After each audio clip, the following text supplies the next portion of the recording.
Peace to the chat. Aquani, everyone. Hope everyone's day is going well. So this conversation, this topic that we are dealing with right now, I prefer not to. I guess people can be offended by being addressed, you know what I'm saying? And then it turns into slanders being thrown back and forth. I really don't want to get into that. I'm sure you don't, but we definitely want to clarify some of this confusion. Yeah. So, I'm going to turn the platform over to you, allow you to, just edify the people a little bit on what the conversation is. Yeah. So, I think a lot of it has to do, I did a video on the Fauna YouTube page a couple months ago, but I think a lot of it has to do with this misunderstanding about what a Native American is and what an American Indian is. And I think that the issue is people are associating racial and phenotypical aspects to the terms when they're really just political statuses. It has nothing to do with your phenotype. It has nothing to do with how you look. It has nothing to do with your skin tone. It has nothing to do with that. They're political statuses. So basically you're addressing the fact that people are saying that the Black Americans are American Indians and the so-called Mongolian Siberians are the Native Americans. Yeah, and that makes absolutely no sense. Once again, and this is why I'm kind of baffled by it. So many people will speak about the fact that the first Native Americans were the English, who were fighting against the Irish immigrants who were coming here, and also were fighting against the Indians. Yeah, so that's where you get the Native American Party. The Native American Party, which was eventually the Know Nothing Party. So if the first Native Americans were English, how can they then be quote unquote Mongoloids? I don't quite get how you can understand that history and then get over to here and make it a racial thing. Beyond that, with the Snyder Act of 1924, the Indian Citizenship Act, all Indians are U.S. citizens now. So they're not outside of U.S. jurisdiction. They're within it. If you've got a birth certificate and you claim to be an Indian, then you're technically a Native American. That is your political status. I heard you touch base on it, and I just want to confirm, unless you are in some sort of dual citizenship status, and for us, it's actually nationals because we're by blood from our tribal nations. We're not citizens of the tribal nation. We're nationals of it. Unless you have that dual status, then you're nothing but a Native American. It has nothing to do with your ancestry. It's very similar to someone who's here, who's an Italian American or an Irish American or a Nigerian American. If they don't have any sort of official relationship with Ireland or Italy or Nigeria, then they're just Americans. And they're an Irish American or they're an Italian American or a Nigerian American. They're not a quote unquote Nigerian from a political standpoint because they have no relationship with the nation of Nigeria. They have Nigerian. They just have the ancestry. They have the ancestry, but their political and legal status is not going to be nothing more than a U.S. citizen. They couldn't go over to Italy and say, well, I have Italian ancestry, therefore you all have. Italy's going to say, well, are you an Italian citizen or an Italian national? And if you say no, they're going to say, well, where do you have citizenship at or nationality at? And you're going to say, well, in the U.S. And they're going to say, okay, well, you're a U.S. citizen then. You might have some Italian ancestry, but if you come here and visit, you need to be out of the country on the same date as any other U.S. citizen. You are subject to the same laws and regulations as any other U.S. citizen would be. You're a U.S. citizen. So the same thing goes with having ancestry from an Indian tribe. If you don't have a formal or official relationship with any Indian tribe, then the only status you have lawfully is that of a U.S. citizen. And you're a Native American. It doesn't matter what your ancestry are. The political status you have is Native American. And what we should look at, terms like American Indian or Native American, as political statuses, we should look at them in the same regard that we look at statuses like a foreign national. or an immigrant. There's no phenotypical, look to an immigrant. There's no phenotypical look to a foreign national. That is a status that people have. You have foreign national. If you're from Canada and you're in the U.S., you're a foreign national. If you're from Mexico and you're in the U.S., you're a foreign national. If you're from England and you're in the U.S., you're a foreign national. If you're from Ghana and you're in the U.S., you're a foreign national. So it has nothing to do with your phenotype. And the same thing with American Indian / Native American. It's a political status based upon who you are, the ancestry you have, but really what your relationship is with the United States of America. So it is safe to say that the whole concept of there being two different groups of people and that American Indians are the original, because the logic they use is that they want to do everything they want to play with the definitions when they apply, and then they want to remove them and discount them. So native states someone born in the land, right? Natural born subject or citizen. Yeah. So an aboriginal is someone who they say comes from the soil. So to make their claim on being Indians without having to prove what nation they come from, they want to rewrite history completely and say they are the American Indians who are the aboriginals that come from the soil, and Native Americans are the people who migrated here. Well, but see, the issue with that is aboriginal in terms of who are you comparing yourself to be aboriginal to? If it's the colonial powers, then anyone who was here before the colonial powers would be aboriginal to these lands. Thank you. Thank you. Once again, it's nothing to do with a phenotype. It's about where your ancestors were when Europeans arrived here, because that's the only reason we even have this discussion, because we're doing it in relation to a Euro-colonial society. So if we look at the tribes that they want to call Mongoloids, and they've been here for, let's just go low and say 5,000 years. Let's go lower. Let's say 3,000 years. Mm-hmm. They are considered aboriginal to these lands because they were here before the Europeans got here. Doesn't matter what they look like. It doesn't matter if it was 200 years before they got here. If they were here before Europeans landed here legally, they're going to be considered aboriginal. So once again, you can't ascribe phenotype to these political terms. That's where the confusion's coming in. They're taking a political term. And now hold up, before we move on, let me just say this, because I'm learning you got to be real careful with them. So you use 3,000 years as a low number, just for an example, but the truth is 30,000. Yeah, we agree on that. My people, 30,000 and probably more. Yeah, if you look right on the federally recognized Narragansett Indian Tribes website, they will tell you that archaeological history shows that we've been here for 30,000 years.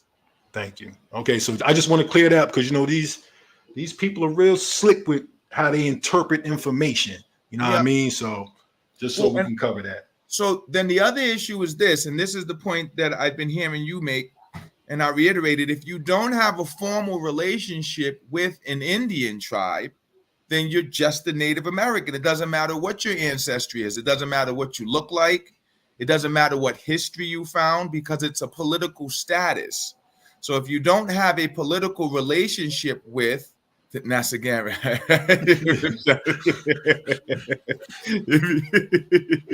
If you don't have a formal political relationship with one of these nations, then you're just a Native American. Like that's all it is in the eyes of the law, because it's the nations themselves that predate the U.S.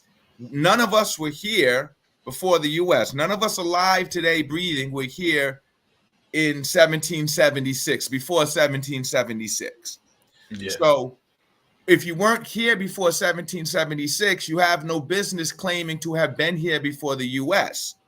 You're claiming that your ancestors were here before the U.S., but then your ancestors were a part of a separate body politic, which this system calls an Indian tribe, which were really just different groups of people that when Europeans arrived here, they recognized we're here before the Europeans arrived. So because they were here before the Europeans arrived, these tribal nations, they were called Indian tribes.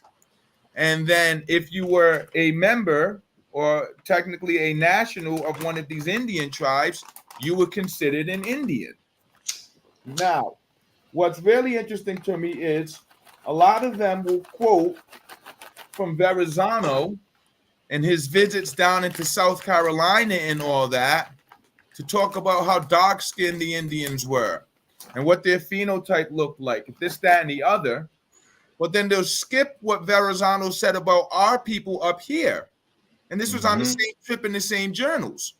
Yep. And in Arch, when he got to up here, he said that we ranged in skin tone from fair skin like Europeans to a tawny brown.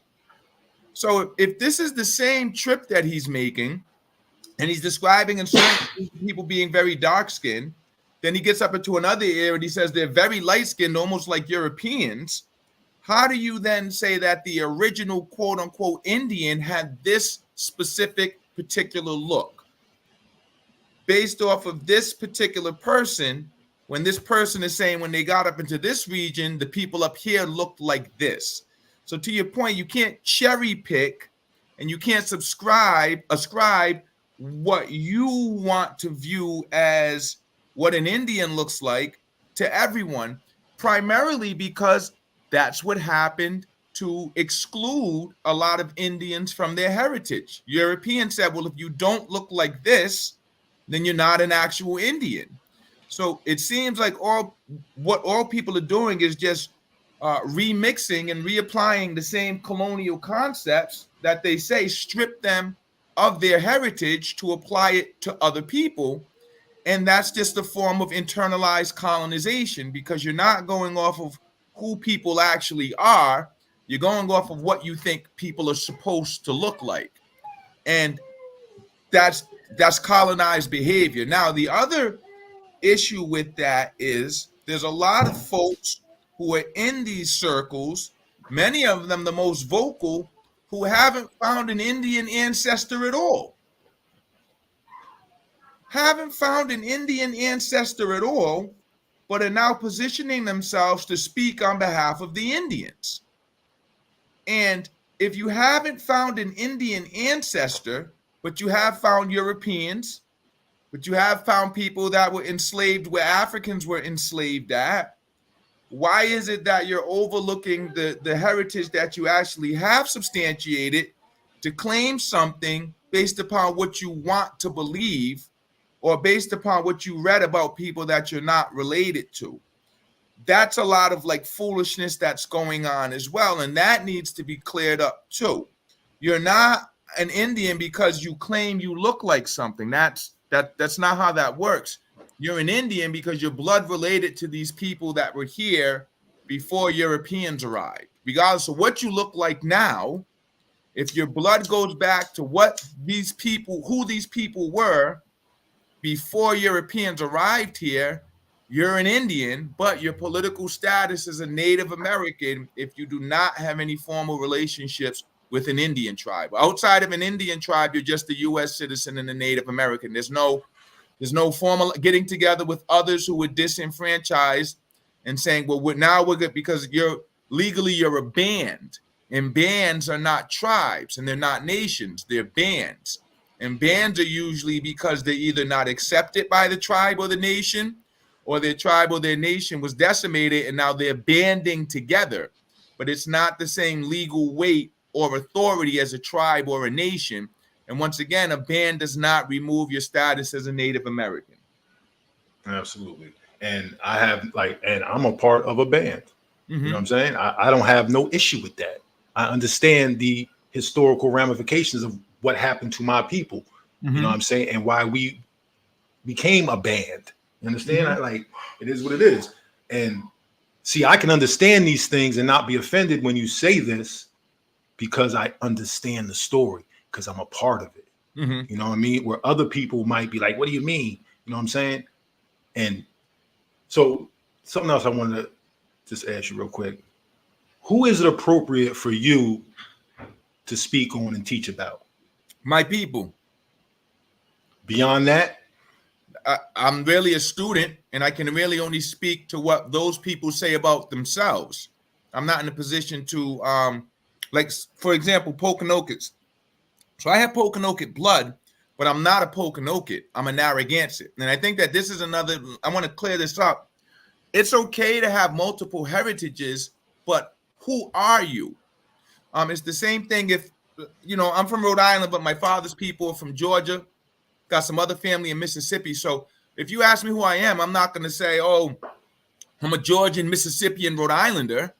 So I'm a Rhode Islander. This is where I'm at. This is, same thing with when you're doing your tribal stuff. It's okay to acknowledge, but you should have the nation that you're identifying with so that people know how to associate you. So to bring it back, I'm a Narragansett, but I have Pokanoket blood. But that doesn't give me any right to speak on behalf of the Pokanoket without their permission and without their blessing. So when you hear me speaking on behalf of Pokanokets, Sandhills, Kiskiaks, it's because I have the blessing and the permission of the chiefs to be able to speak upon the history and the experience that they've shared with me. And that's where my authority ends.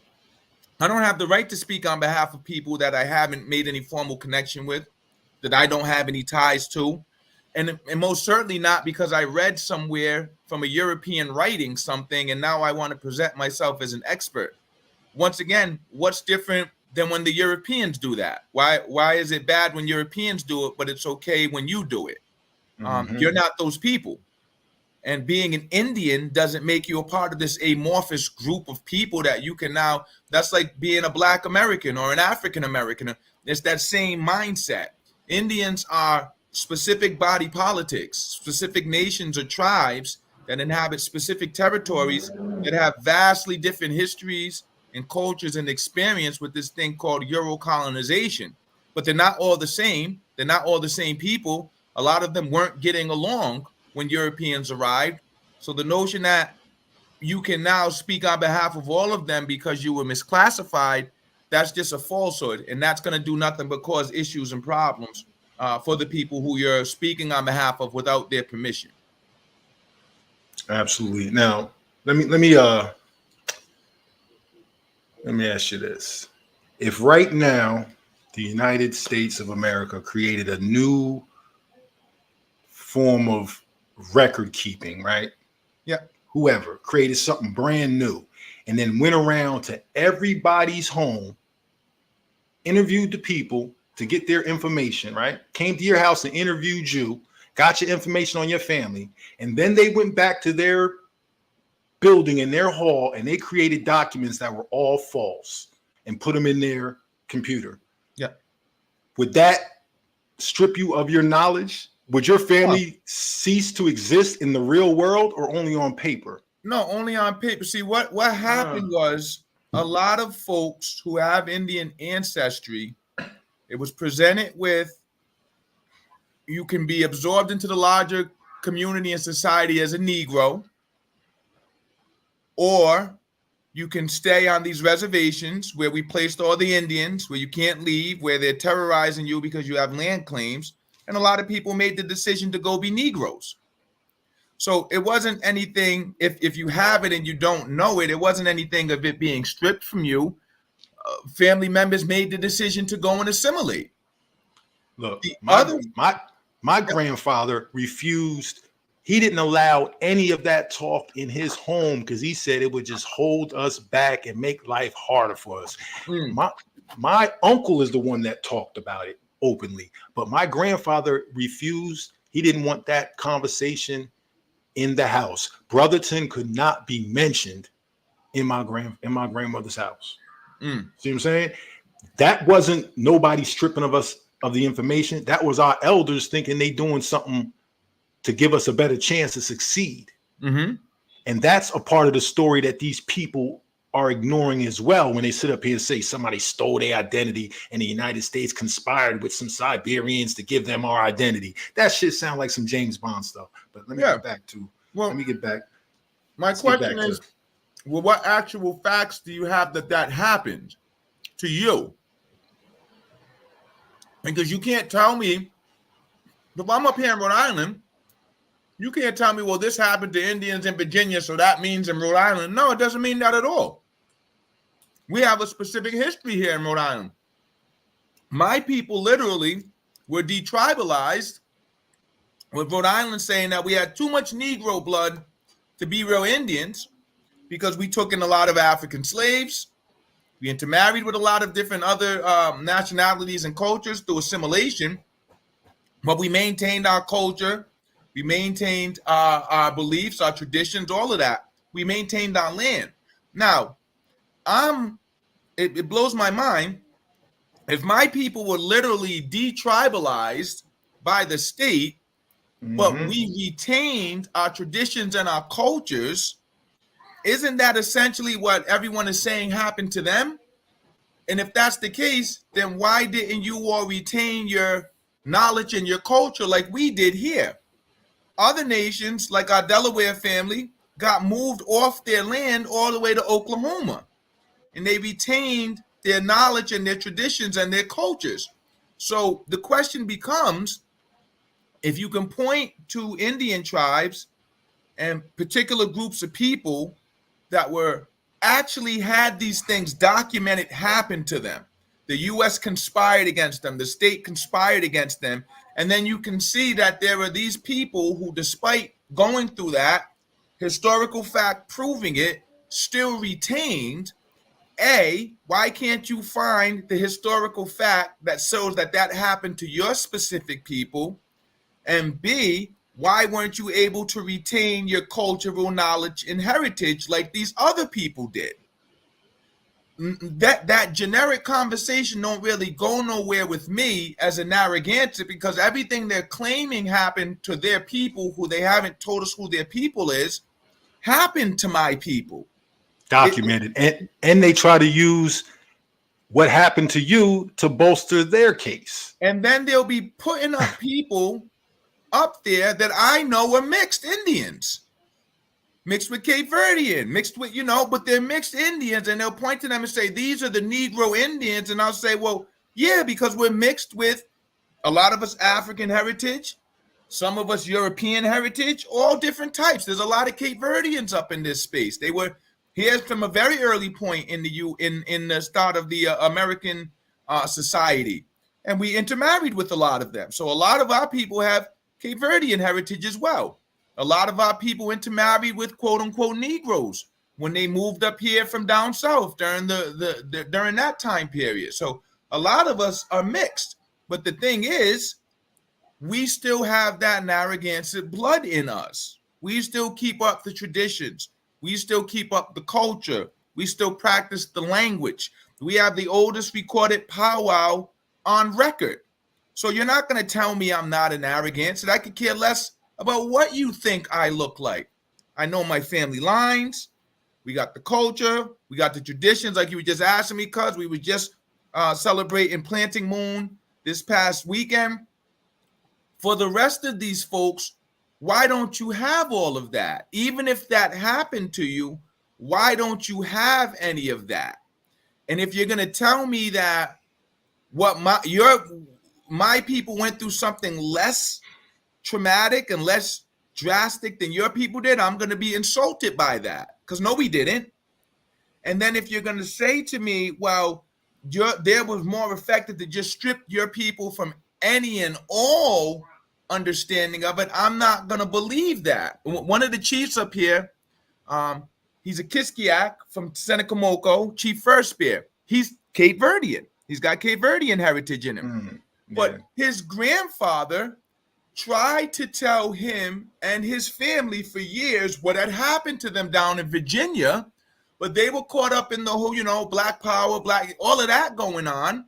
It wasn't until after his grandfather passed and he started looking into his history that he realized that everything that his grandfather had been trying to tell him, not just, oh, we're Indian, but we were from here.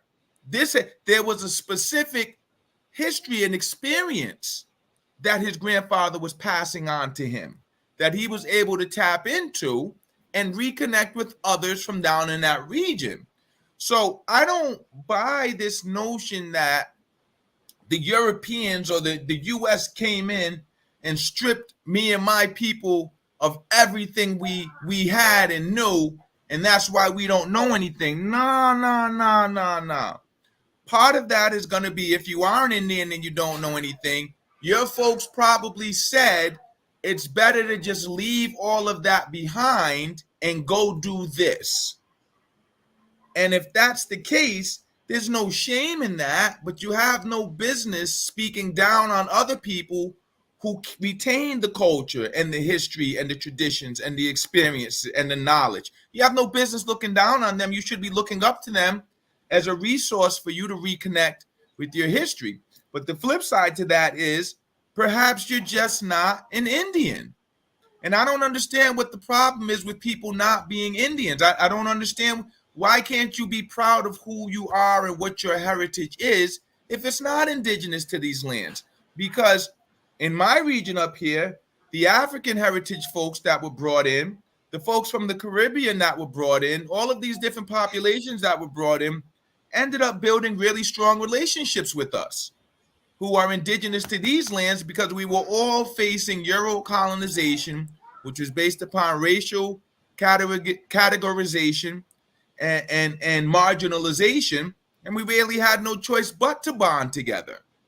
So all of this division that's going on, I really don't get it. It really kind of makes me sad in many instances, because people are looking down upon communities that your ancestors built strong relationships with, if you are indeed an Indian.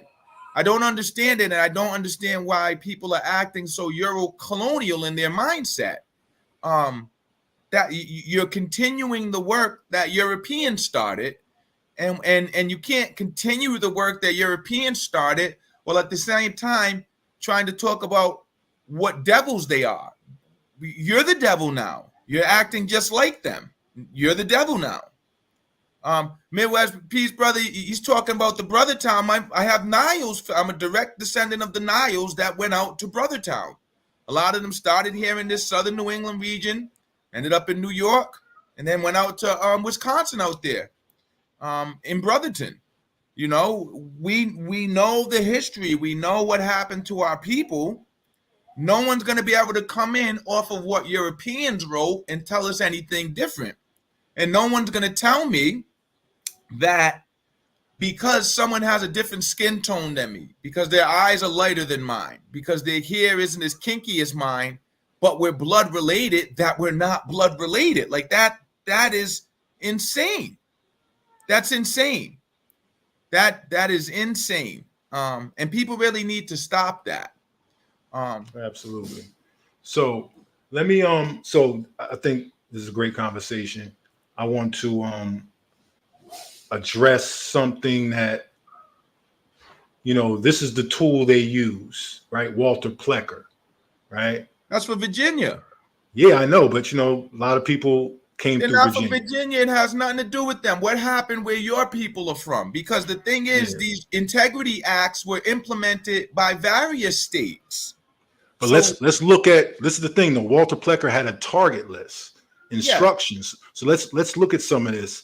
It says Plecker's 1943 letter to Virginia hospitals, doctors, and clerks of court, people who are responsible for completing and recording birth, marriage, and death certificates, provided unquestionable orders for how to record births to those of mixed race.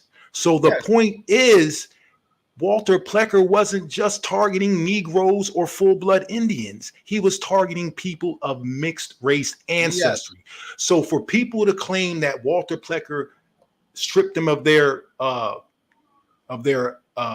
status and identity, at that point, he was only targeting mixed people. So you can't use him and then claim to be a full-blood original Aboriginal when he was targeting mixed people. Yeah, and the reason he was targeting mixed people, because the goal has always been to breed the Indian out. That's where blood quantum comes from, all of that, because the goal is to have as few Indians as possible. So first you target the mixed ones and you say, well, you're not really an Indian because you're mixed. So since you're not really an Indian, you're going to be a Negro. We're going to push you over into the Negro category. Okay, cool. We got less Indians around now. All right, how do we deal with these ones that we can't label as Negroes? Blood quantum. okay, well, you need to have this amount of blood quantum. And what's really crazy, when you look at the blood quantum sort of situation, it was never necessarily mandated by the U.S. in the sense that they said you all have to do this. It's just that when tribes were formalizing themselves with constitutions and all that, they wouldn't really approve the Constitution if it didn't have some sort of blood quantum in it. So they never were like, you have to put blood quantum in there. They just wouldn't approve the tribes to be able to get the resources and things that they needed without it. And then the tribe started to internalize that you need to have a particular type of blood quantum, a percentage of blood quantum to be eligible. And now you have a situation where in blood quantum tribes, if my mother's from over here and my father's from over here, but I don't meet the blood quantum for either tribe, then I'm not an Indian in either tribe, even though I'm a quote unquote full blood Indian. I don't meet the blood quantum requirements for either tribe, so I can't be on either rolls. So now, in the eyes of the law, less Indians. The whole goal is to get rid of the Indians. And if you're adopted by a blood quantum situation, it becomes a situation where you have to start pretty much marrying into your own people, or else you have less of the blood quantum. And if you have less of the blood quantum, you're out the tribe. So slowly but surely, the whole goal with these policies, whether it was the one drop rule, whether it's blood quantum, is to get rid of the legally legitimate Indians so that we can once and for all say these lands are ours. And this is all part of a concept called, I think it's conscription. Hold on, let me look. Give me 1 second. Right. But this, and let's just, yes. No, go ahead. Oh, so let's just also make reference to the combined blood law that was created, and that was for people who were receiving allotments, right? Yep. The combined blood law. Yes. Which allowed people to maintain, I believe it allowed them to maintain their full blood status if they were from different tribes coming together. You know what I'm saying? Yes. Yeah, that's all. Hold on, let me see. And it's okay, and it continues to happen now. It's still happening today. The combined blood law. Okay. Yes. And when you go back, that was never the way that our people were. For us up here, right? So we have a war, the Narragansett, because we were very warlike people. We have a war up here, right? If we defeat your tribe, we, in many instances, would adopt your warriors that survived into our tribe. Now you're in Narragansett. You're going to fight for us. You're going to do these things here, or you'll be dead. You don't want to die? Okay, you're going to be a part of our tribe now. So this whole concept, and when you look back at it, when the Europeans arrived, we were fighting with our Pequot cousins. One of our best war captains was a Pequot who had become a part of the Narragansett, who fought against the Pequots to push them back from a particular area. And in acknowledgement and respect for his fighting for the Narragansetts, they gave him a sachendom down in that area to hold off the Pequots. So he's a Pequot fighting with the Narragansetts against the Pequots. He wasn't looked at like, oh, you don't have the blood quantum to be in that. You're a part of our society now. Yeah. You know, but so what I was talking about, it's a part of prescription. This blood quantum, you're a Negro because all of this is a part of prescription. And prescription is the acquisition of an insular area subject to the supreme power of another sovereign. So you're taking over lands that are subject to another sovereign, the Indian tribal lands, through continuous and undisturbed exercise of that supreme power during such period as is necessary to create, under the influence of historical development, the general conviction that the present conditions of things is in conformity with international order. So basically, you use a land in such a manner for so long that the international community finally says, well, yeah, that's your land. So think about it. You get rid of the mixed bloods because they're really Negroes. They're not Indians. Mm-hmm. You breed out the quote unquote full bloods because you don't have the blood quantum anymore. legally there's no more Indians around. So whose land is it now? All of these things, the misclassification, all of them are legal strategies to control the land lawfully, because the international community knows very well that the lands are still the Indians' lands. They're being utilized by the U.S. If the U.S. can trick the Indian tribes into forming agreements where they turn the rights over to the U.S., then that's cool. But if not, the lands under international law are still the lands of the Indian tribes. So you have to do what you can do, which is prescript the lands under international law so that you can claim that the Indians no longer exist. These lands are ours now. It's all part of the strategy that's going on. And once again, people are just kind of regurgitating and reapplying the same colonial concepts that stripped their ancestors, if they're Indians, of the lands. And they're just doing it. They're doing the business of the Europeans now. You know, they say in the hood, they don't really got to come in and do anything because, people are doing it to themselves in the hoods. We're killing each other. We're selling drugs to each other. It's the same thing that's going on. It's the same exact thing that's going on. Now people are actually fighting to say that Negroes are the real Indians, which blows my mind, because then why weren't they just called Indians then? Yeah, that's what I wanted to get back to. So because we want to talk about want to talk a little bit about the 1968 Civil Rights Act, which included the Fair Housing Act, which was paramount to Negro communities, right? But another component to the 68 Civil Rights Bill was the Indian Civil Rights Bill. Yeah. So this is where people are trying to conflate the two and think, because you have Title II and Title VIII, which are the two titles in question. Two different subject matters. One was Indians receiving the same civil rights that all other Americans had received in 64, right? Even though they were full citizens, they were still being discriminated upon. So in 1964, you had the Civil Rights Act, right? That was signed, Lyndon B. Johnson, Martin Luther King, famous act. They had an update in 68, which was to address the housing issue. But at that point, because American Indians had started to stand up for themselves they had to now update it and give them the same civil rights that they had given to all other Americans. Well, so it goes a little bit deeper than that as well. Give me 1 second. Let me pull up because the Indian Civil Rights Act was also to grant Indians civil rights that their tribes weren't necessarily giving them. Yes. So it didn't necessarily have anything to do with their rights under U.S. law. It was protections they had as U.S. citizens that they weren't necessarily entitled to through their Indian tribe. Okay, absolutely. So the 68 Civil Rights Act is completely separate from the 68 Indian Civil Rights Act. As a matter of fact, you can look up the language for the Indian Civil Rights Act. It's 25 U.S.C. Chapter 15, subchapter 1.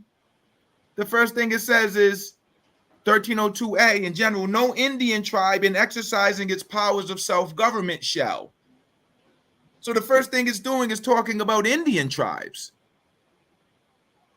What does the language of the 1968 Civil Rights Act say? Let me see if I could pull it up. The Section 101 amends Chapter 13. So it's not even the same language. They're two separate bills. One is for Indians, one is for U.S. citizens. Just because they were both in 68 doesn't make them the same bill. And see, to me, that's really problematic, because that means people didn't even take the time to read the bills. You didn't even take the time to read the bills. Now, this is a subject matter that people say they want to debate over. Is this even a debate-worthy subject? You can just pull up the language to the bills and see that they're two separate bills.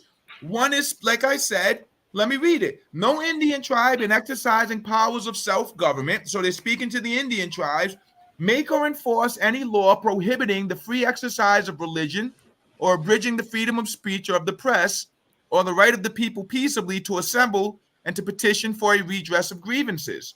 2, violate the right of the people to be secure in their persons, houses, papers, and effects against unreasonable searches and seizures. 3, subject any person for the same offense to be. Now, these are all rights that are in the Constitution and in previous amendments to the Constitution.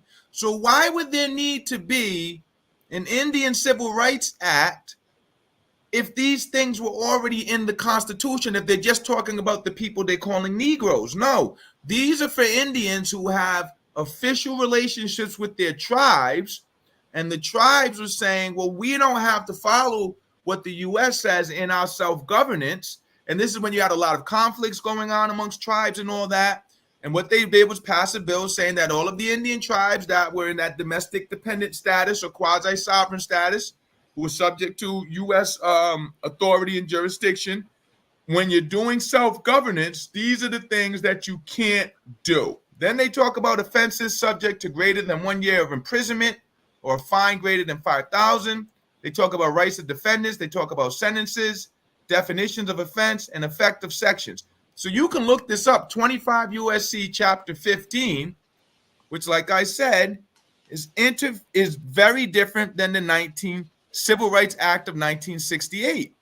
It's completely different. It's a whole different bill, different language.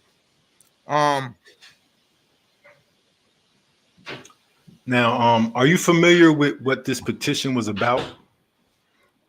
Which I think Phoenix had reached out to me initially, inquiring about it. I gave her some feedback on it, but I think my issue generally is this. Once again, it's a band, so there's no obligation. What band? See, I don't. No, I don't think you know what the. No, I don't think you know what the thing was then. Well, it was some kind of demand upon the BIA, right? Yeah, they were demanding. Band, I don't mean historical band, because take the Sandhill Band of Lenape and Cherokee Indians. That is a tribe that historically came together with another tribe, but the Lenape were there as a nation before they banded with the Cherokee. Yeah. So the Lenape's status as a nation, it's a nation. The first treaty with the U.S., the Delaware Union, that is all Lenape history. And then Cherokees moved up. Cherokees moved up and banded together with them. So they're not a historical band. They're a band of people that are coming together right now to try to demand upon the federal government something they don't have the right to demand because they're not a nation or a tribe. The BIA doesn't. There's already urban Indian groups out there. Yeah. Okay, so all right, so you're understanding what I'm talking about then. Yeah, like they call themselves an urban Indian historical collective, something like that. Yeah, and I don't have a problem with that. If you want to do things for urban Indians, but they can't present themselves as if they have the authority of a nation. So they can't make demands upon the BIA. They don't have anything to do with the BIA. They could perhaps become a 501c3 and then maybe look for some funding that goes to tribal organizations. But they wouldn't have any authority to be the sole spokesperson on behalf of urban Indians because there's other urban Indian orgs out there. Yeah. And let me did you see the bullet points from the actual let me see if I can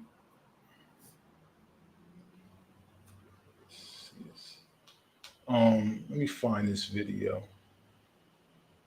Let me just find this video so you can just hear some of the language being used in this. Yeah, and while you're doing that, because just to clarify, so once again, the 68 Act is specific to tribes and their dealings with Indians. It's not about Negroes. It's not about U.S. citizens. So if you did not have a relationship with the tribe, this isn't this. You know what I'm saying? Like, this isn't going to impact you because your rights are already protected under the U.S. The U.S. can't do those things to you that the tribes were doing to some of their citizens. So if you weren't enrolled with your tribe, well, what does the 68 Act have to do with you? Your civil rights are protected under the 64 Act as a U.S. citizen. So I just want to clarify that. Absolutely. All right, so let me pull this video up and see if we can get into this a little bit. Just give me a quick moment.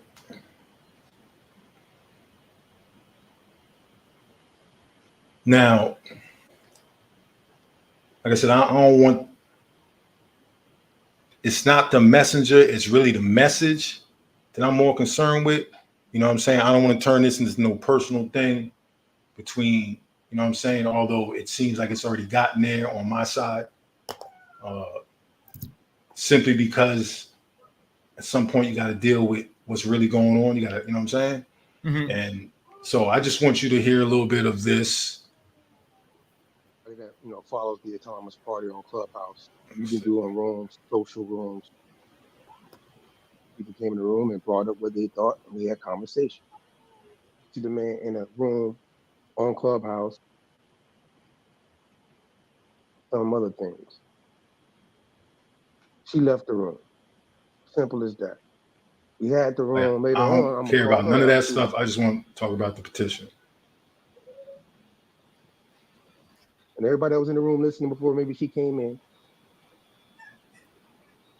Channel. You know what I mean? And since I'm here, people like Top Cat.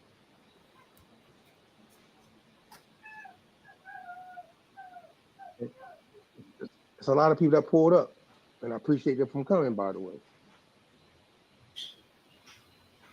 Guys, talk to her on the phone and explain to her, like, no, that's not how that went down. Why do you just give me a moment? Can get his own story out. But with all that being said, Ishmael Bey takes it upon himself because one of the members of our party asked them, like, hey, what y'all really mad about? Is it about us not supporting the petition? And that's when all hell broke loose, right? So then you get Ishmael Bey. Okay, here we go. Or American Indian.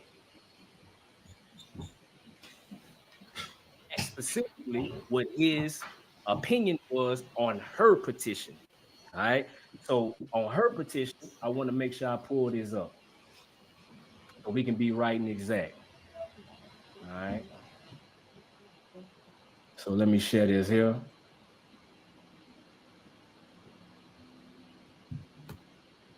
This Miss Stale petition right here. All right, we are American Indian.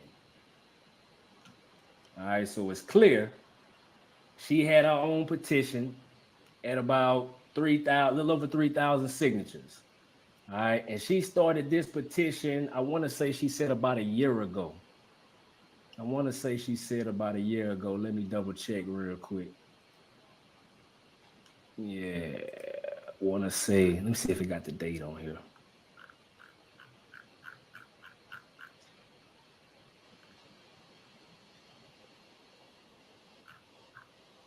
Let me see.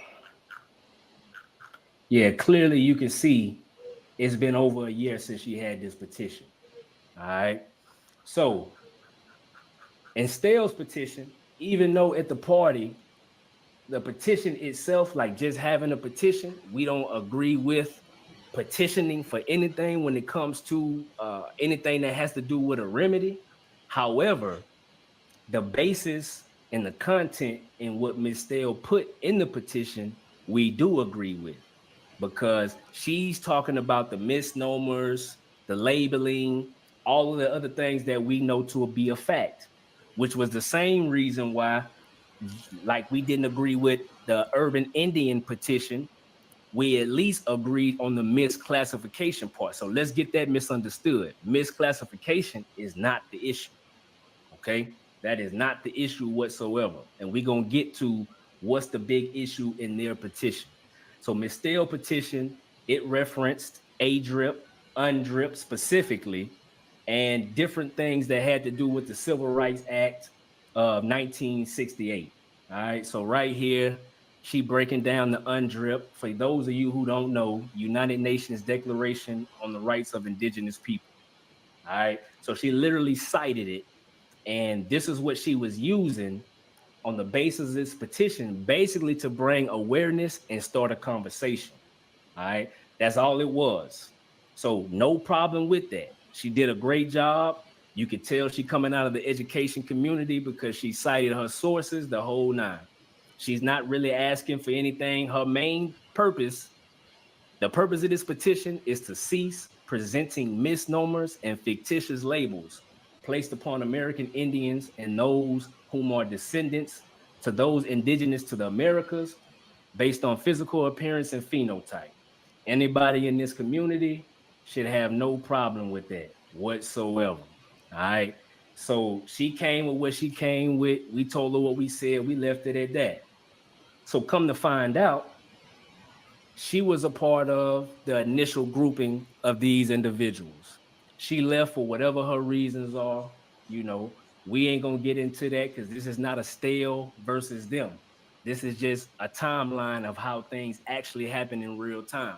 Steele never told us none of y'all business. We didn't know nothing about the inner workings of shit that y'all got going on. We just know what we saw from the outside, and we put our own conclusion together once we got the information. So whether y'all stole the idea from her or not, who knows? We don't care about that part. That's the part that y'all keep trying to frame the narrative because that's the type of shit y'all want to do. We never said y'all stole it. That's not between us. Now, if you ask Miss Steele what she think about it, now that because we have had this conversation with her, that's a whole nother story. But as far as what we talking about, we not saying you stole it because honestly, the petition that she wrote was way better than y'all's when it comes to being lawfully or legally sound and historically sound.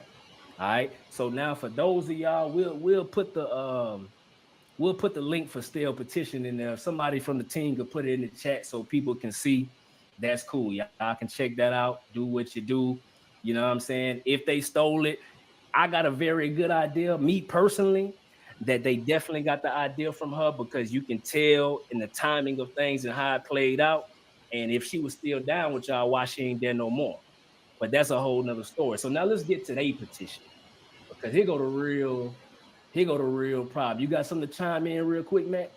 No, I think you riding right on purpose, right on time. Go ahead, keep going. For sure. Let me get this other one up. All right. So the big bad bullies. Here go their petition right here. Keyword, remedy.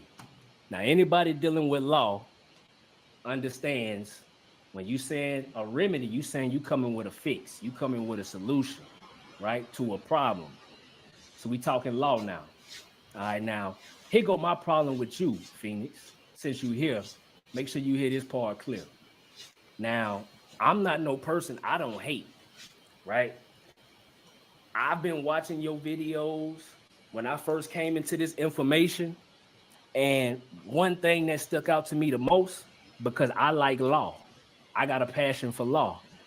The number one thing that made me gravitate to you in the beginning is because you were speaking on law.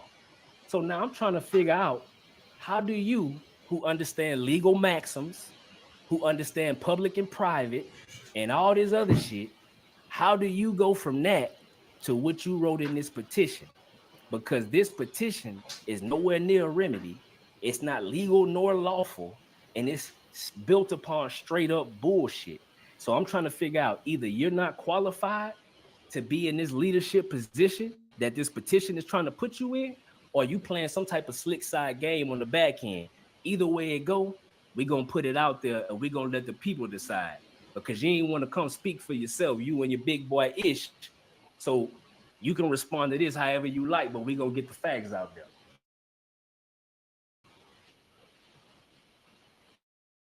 Now, on this first things,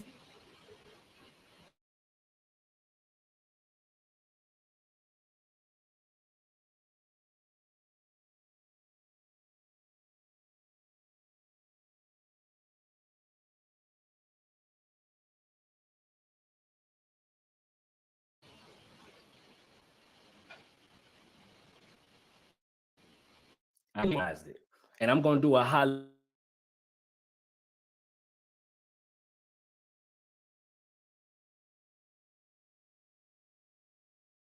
affairs, National Archives, Department of Housing, United States Department of Defense, and United States Department of Commerce. Cool.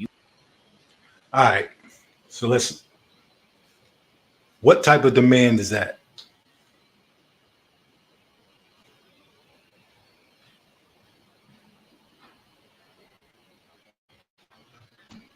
My bad. I'm sorry. I'm muted. Okay. So they want discovery, access, and redress to all known tribal records that provide. Well, what right would the U.S. government have to give people access to tribal records? Which are family records. Yeah, they're the tribe's records. And which specific records are you looking for?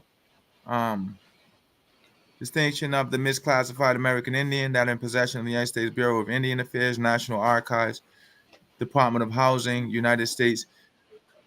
But if they're family records, then how would they hand them over to a private group? Exactly. All right. This is just some of the bizarre.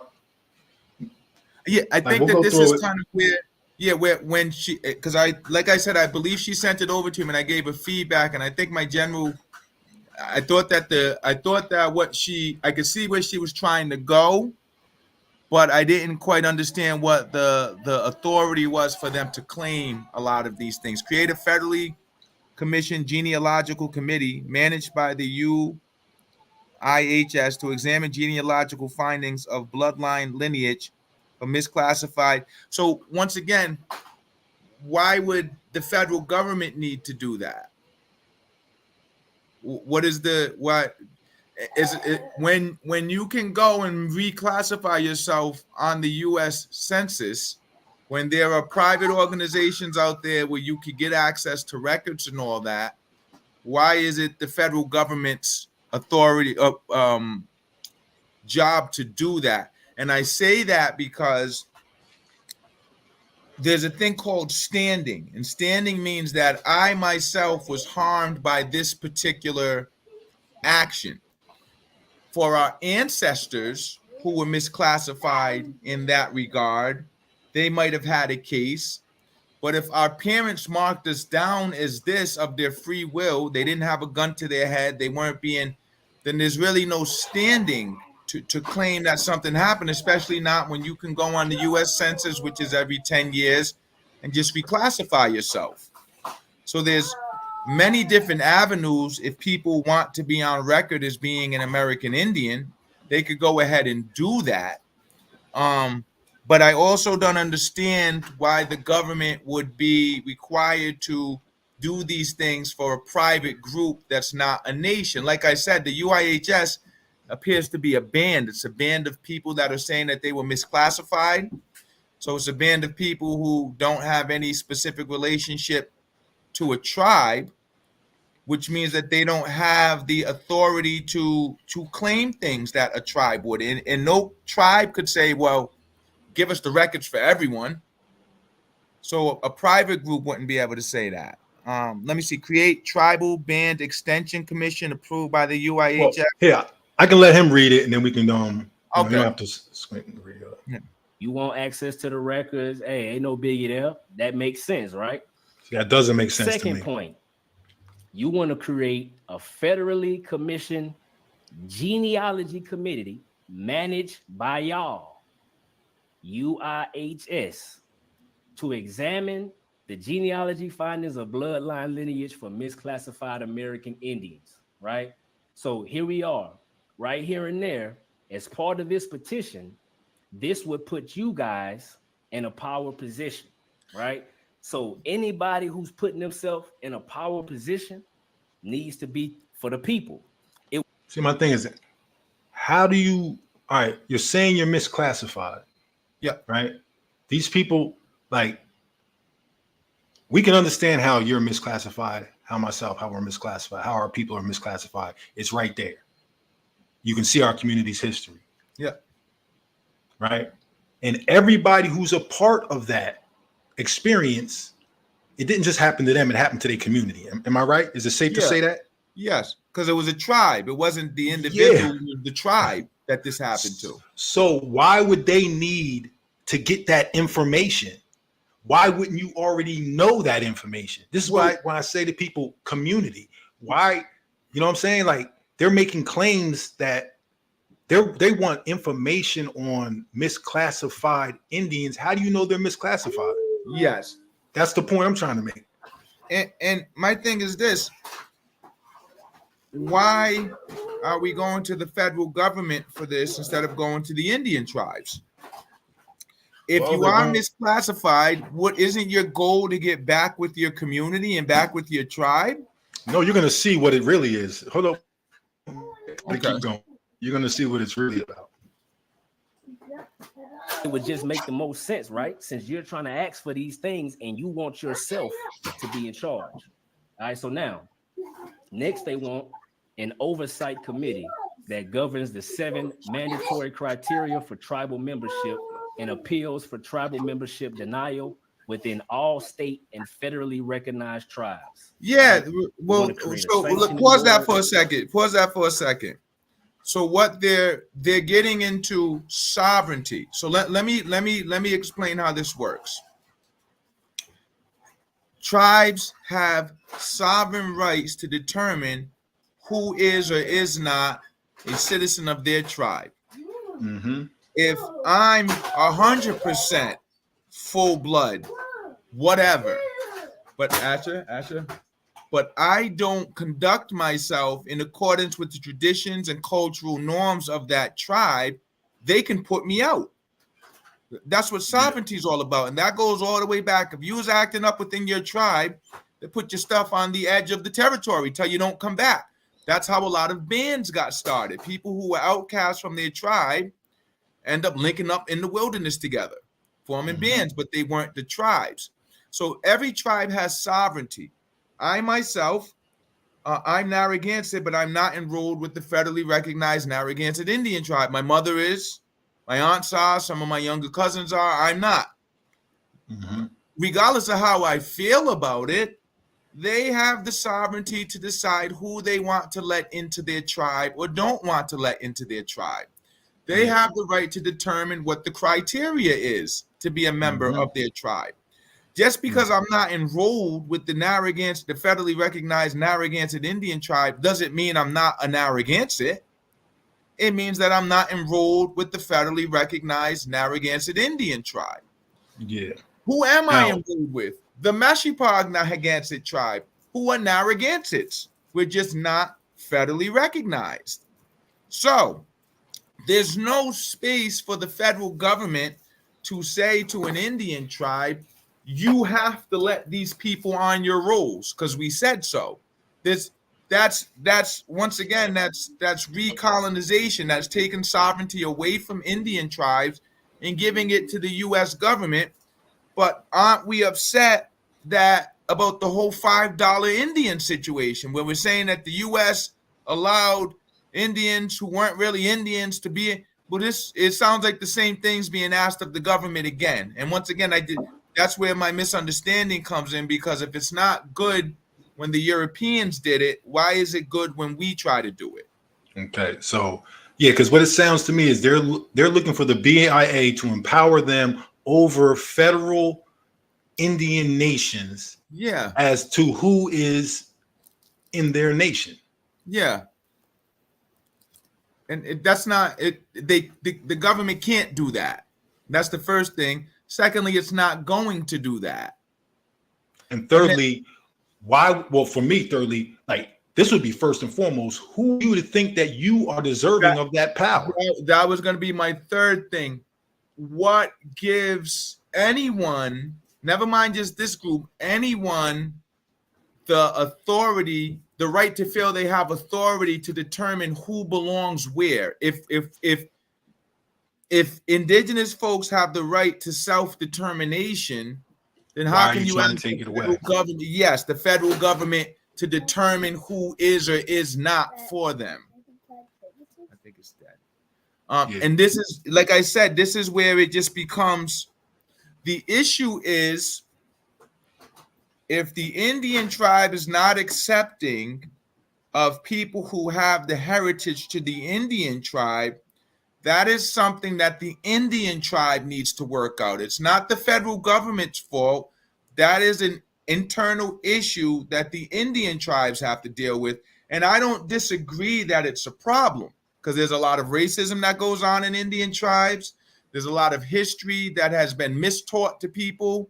There's a lot of just family conflicts. Maybe you're not being accepted into that Indian tribe because that Indian tribe is aware of who your family line is, and maybe they know something that one of your ancestors did.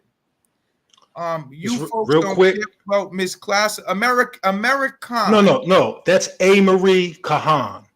A. Marie Kahan. Kahan. You were misclassified from what nation? And what do you mean you have self-determination?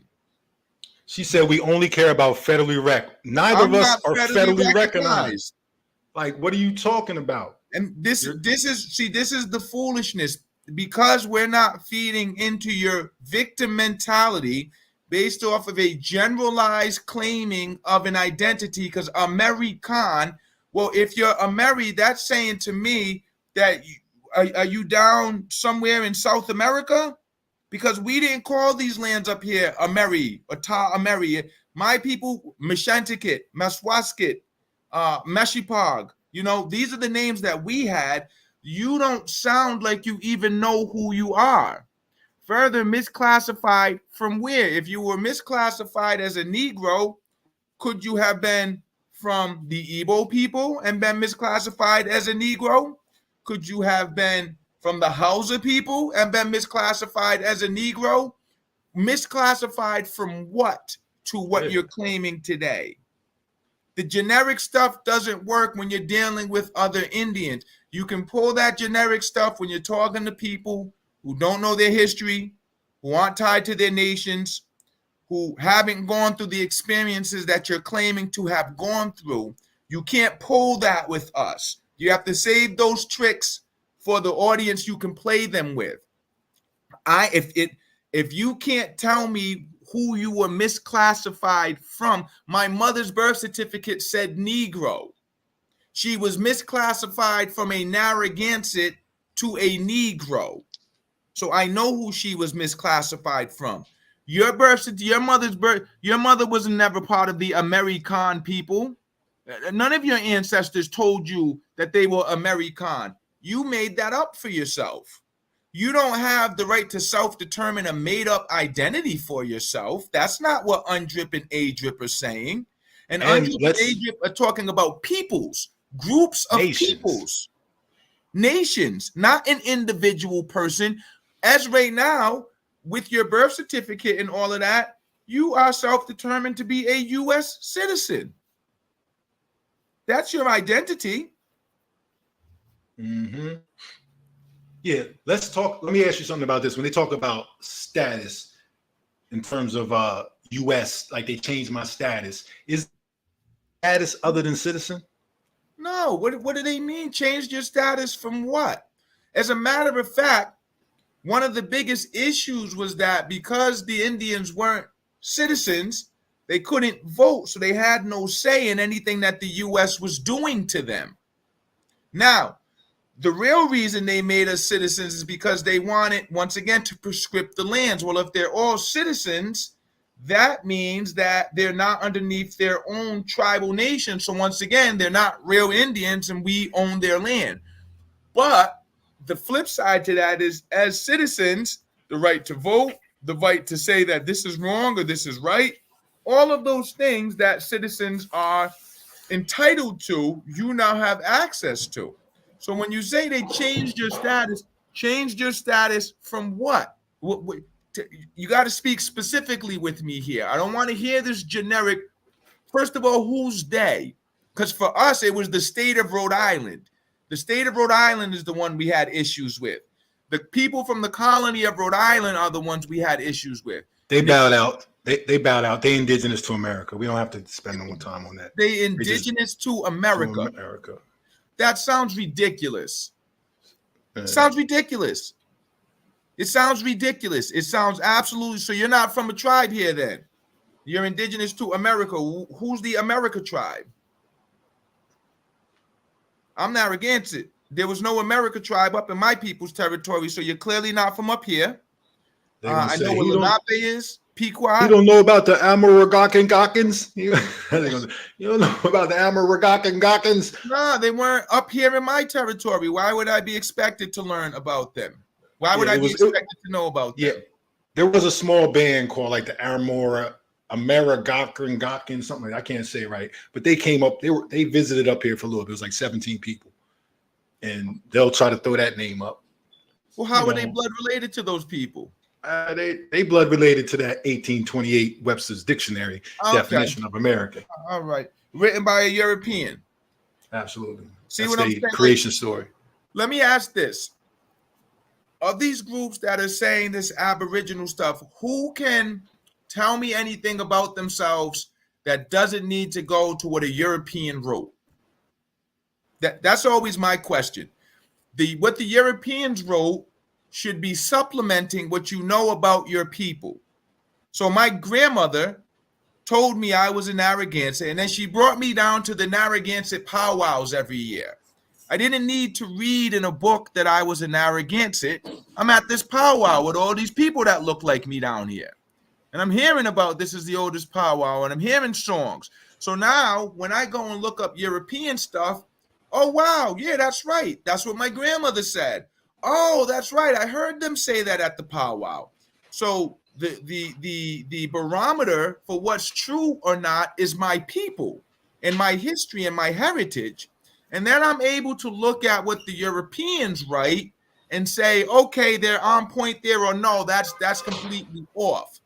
I don't gauge myself and my identity based on what Europeans wrote and then go and argue with Indians telling them they're wrong because the Europeans said this. That is madness. That says that Europeans are your barometer for who you are. And how can a European tell you who you are as an indigenous person? There you go. So here, let's get back to this petition. All right. Let Miss A. sidetrack us. To review all the grievances for ongoing misclassification efforts from the United States Department of Interior and United States Bureau of Indian Affairs. All right, so basically, you want a committee another committee that's outside of the government that's gonna monitor the government. So the shit that y'all asking, you literally think in the position that we're in, the Department of Interior and the Bureau of Indian Affairs were the War Department. The exact same reason that we in this situation right now. And you think that just writing them a nice letter is going to give them an oversight committee to y'all to be able to tell them what to do. Like, this is fantasy land shit that we talking about, but we're going to break it down even further. All right. So once again, create a tribal band extension commission approved by the UIHS within the Bureau of Indian Affairs. Now, what does that mean? If you're going to be within something, that means you're within collaboration with them. Now, I thought the BIA is the ops. How are you going to create anything that's working with them and be under them? And you want it to be overseen by the DOJ. The DOJ, these are people are all in collusion together. It don't even make sense what you're saying, bro. All right. So now to the next one. Hold up. Immediate, unique. Now, to me, that sounds like you're trying to pull a coup and you want to get the federal government to back you. That's what it sounds like to me.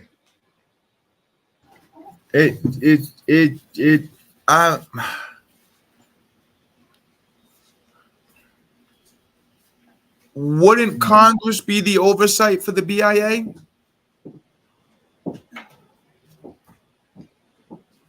It's a federal department, right? So I don't like this yet. Like I say, I you don't know what to say. And it's a misclassified American Indian. American Indian from where? Like I said, that's a political status. So misclassified, because you can't set up things for the not misclassified Narragansetts. That's me and my people. You can't set up things for the misclassified Pokanokets. That's their people. You can't set up things for the misclassified Pequots. That's their people.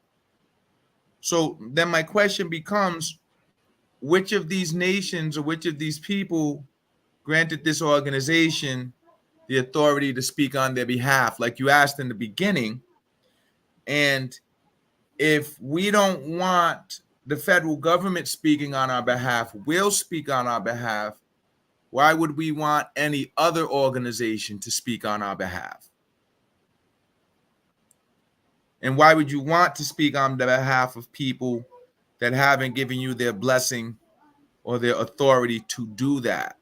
And then ultimately, why isn't the goal to reconnect with everyone's specific tribal nation? That, to me, that should be the goal and the energy expend. If I know I'm from here, then my goal is to rebuild relationships with this group of people. Because to me, let's say the government actually did do this, you're still in enmity with your people. You've just had the federal government come and say, put these people into your tribe. There's still no relationship. There's still no connection. There's still going to be internal fighting. And then what's the step after that? After they say, put these people into your tribe, then what happens after that? If there's conflicts, do you call in the federal government on the tribe?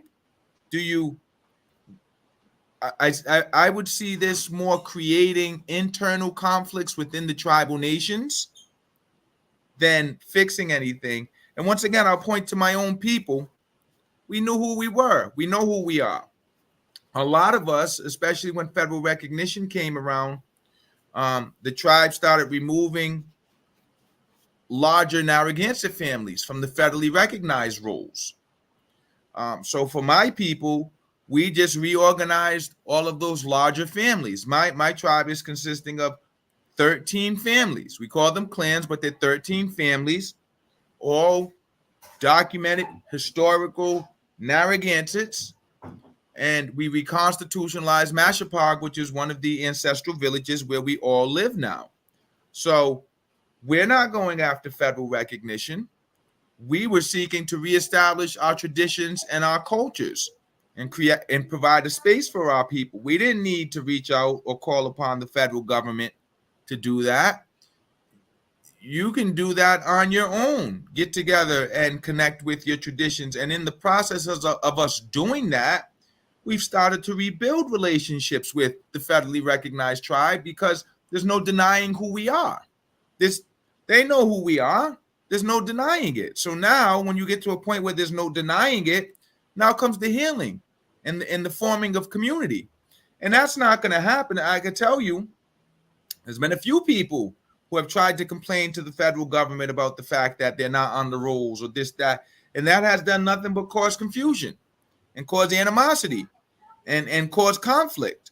And to me, I didn't want to be a part of that, because me being a Narragansett isn't determined by whether or not I'm federally recognized. I'm a Narragansett because that blood runs through my veins. So what do I need to be doing to rebuild community, to teach these traditions and cultures to my children, to provide a space for other families to come back and be reconnected with their culture? To me, that's what the goal should be. And the goal should be trying to rebuild those relationships with your extended family, whether they're federally recognized or not. That federal recognition is a colonial status and concept that's placed upon us, once again, to divide and diminish the Indians. Because if you're not federally recognized, now I can say, well, you're not an Indian underneath our law. There's more Indians gone. So this, to me, and it's with all due respect to Phoenix, I've known him for a very long time, but it comes across as trying to take the position of the federal government over the Indians, and I don't see how this serves to build relations, and I don't see how it's not another form of colonization of the Indians when you have an outside entity telling them what they have to or do not have to do. And then so if this can be done to others, at what point can this turn and be done to you is my question. Where is the space in here? So who oversees the UIHS? That's my question. Let's see. Unique and distinct federal protections for the UIHS Genealogy Committee. Hold up. Yeah, listen to that. Now, this part didn't even make no sense. Immediate, unique. Now, y'all read this too. Tell me if it makes sense. Immediate, unique, and distinct federal protections for the UIHS Genealogy Committee determined misclassified American Indian now and forever to be classified as the urban Indian. So is y'all trying to say that you want to take the term the misclassified American Indian and now they're going to be labeled as an urban Indian? What does that even mean? Because that shit don't make no sense. So it seemed like to me, y'all want to create y'all own classification, because clearly this what that says. Even though y'all did a terrible job of writing this shit, because you got to read it 3-4 times to even understand what y'all saying. And based on what Ms. Steele was telling us, basically, y'all try to make it seem like didn't want to get behind what she had going on because she had grammatical errors in her shit. Whole time, this shit is written terribly. But let's just get back to the bullet points. So like I just said, it clearly says that y'all want to make up your own classification now, called the urban Indian, right? Once again, putting you guys in charge, okay? So then, after that, it says, exception, private law to supersede tribal registration, now urban Indian. And they want a special task force creation for investigation into human trafficking of the misclassified American Indian. Don't this sound like that Freedman shit with this reparations task force? So basically, this is y'all response to the Freedman, huh, bro? Like y'all wanna, y'all think that they just finna go in knowing the real history. This is the crazy part. For y'all to be master teachers, right? You want them to create a task force into human trafficking. Like, man, listen, yo. This shit so poorly written that it's funny, but it's really not, because y'all getting people hopes and dreams of acting like this is the end of be all and trying to bully people who don't want to be down. So let's be clear why we in this situation. So when people did not want to support it, even if they didn't say nothing against it, it was a problem, right? But the reason why we didn't support it is because we actually read the shit. Because most of the people who signed this, they never read the whole thing, and if they had questions, they was too scared to ask.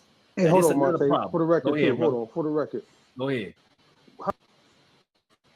Now, I don't really get where, like, all that to me just sounds completely delusional. Sounds dangerous on some levels. Like, they don't even know what the hell they're asking for. At one point, they asked for immediate protection, and like basically they want the federal government to create a fucking team that protects the committee members. So they understand that what they're trying to do is going to cause division. To me, this sounds completely dangerous, and I don't know what would make somebody think they could create a document like this. And what about the 10,000 people that have signed it? What does that say about them? Yeah, I just so I'm looking at federal exception and private law to supersede tribal registration requirements for the urban Indian. So once again, a colonial entity is going to be able to come in and tell my tribe who we have to accept as a part of our community. And then there's also to be forever classified as the urban Indian. What if you move out of the urban area? What if you move to a rural area? Are you still an urban Indian? Now, let me say this about the urban Indian whole thing. I pulled the information up the other day. So urban Indian is that's already a Yes. It's a pre-existing Yes. government concept that Yes. to be a part of that, you have to create a organization has a that's what I mean. You know what I mean? You have to some type of 501c3. Yeah. Yeah, and I looked up the requirements to have an urban indigenous what not company, but whatever it was. It said that on your board you had to have half the board had to be people who were directly connected to their tribal communities. Yes. So for them to even use the urban Indian, and then now they want to create the urban Indian political party. They're trying to hijack a pre-existing movement. The urban Indian movement already exists in damn near every major city in America. So like the Indian House in New York is going to be an urban Indian organization. Yeah. The Rhode Island Indian Council, the Connecticut Indian Council, the New York Indian Council, these are all urban Indian organizations. They're dealing with Indians that are in urban areas. Yeah. And they want to monopolize that title now. Like, see what I'm saying? Yeah. And put anything urban Indian under them. Yeah, and that's what, like, that is my thing. I'm just concerned about the notion that one group of people should be able to tell Indian tribes what they do or do not have to do. It's a direct assault upon sovereignty. It's unconstitutional, to be very honest, because Indian tribes are the third sovereign underneath U.S. law. You have the states who form the feds, and then you have the Indian tribes that were here before the states. So what would give? I'm just trying to understand, if it's about sovereignty and self-determination, why is that being taken away from the federally recognized tribes? Is it because they didn't do what someone thought they should do? It's because these people know they will not get accepted into the tribe, not because somebody's hating on you, because you're not them people. Like, people, like, listen, at some point, like, yeah, I don't even, it's not, I'm really speechless right now, to be honest with you. This shit is, because listening to it this time, it sunk even deeper. Like, it just sounds to me like they're trying to pull a coup on the American Indians and force their way in, and not only force their way in, but try to position themselves in some type of authoritative position. Yeah. And I'm very concerned about that. Absolutely, bro. In this time, in this climate, like, they're trying to start some type of, you know what I mean? Like, let me say something to you, bro.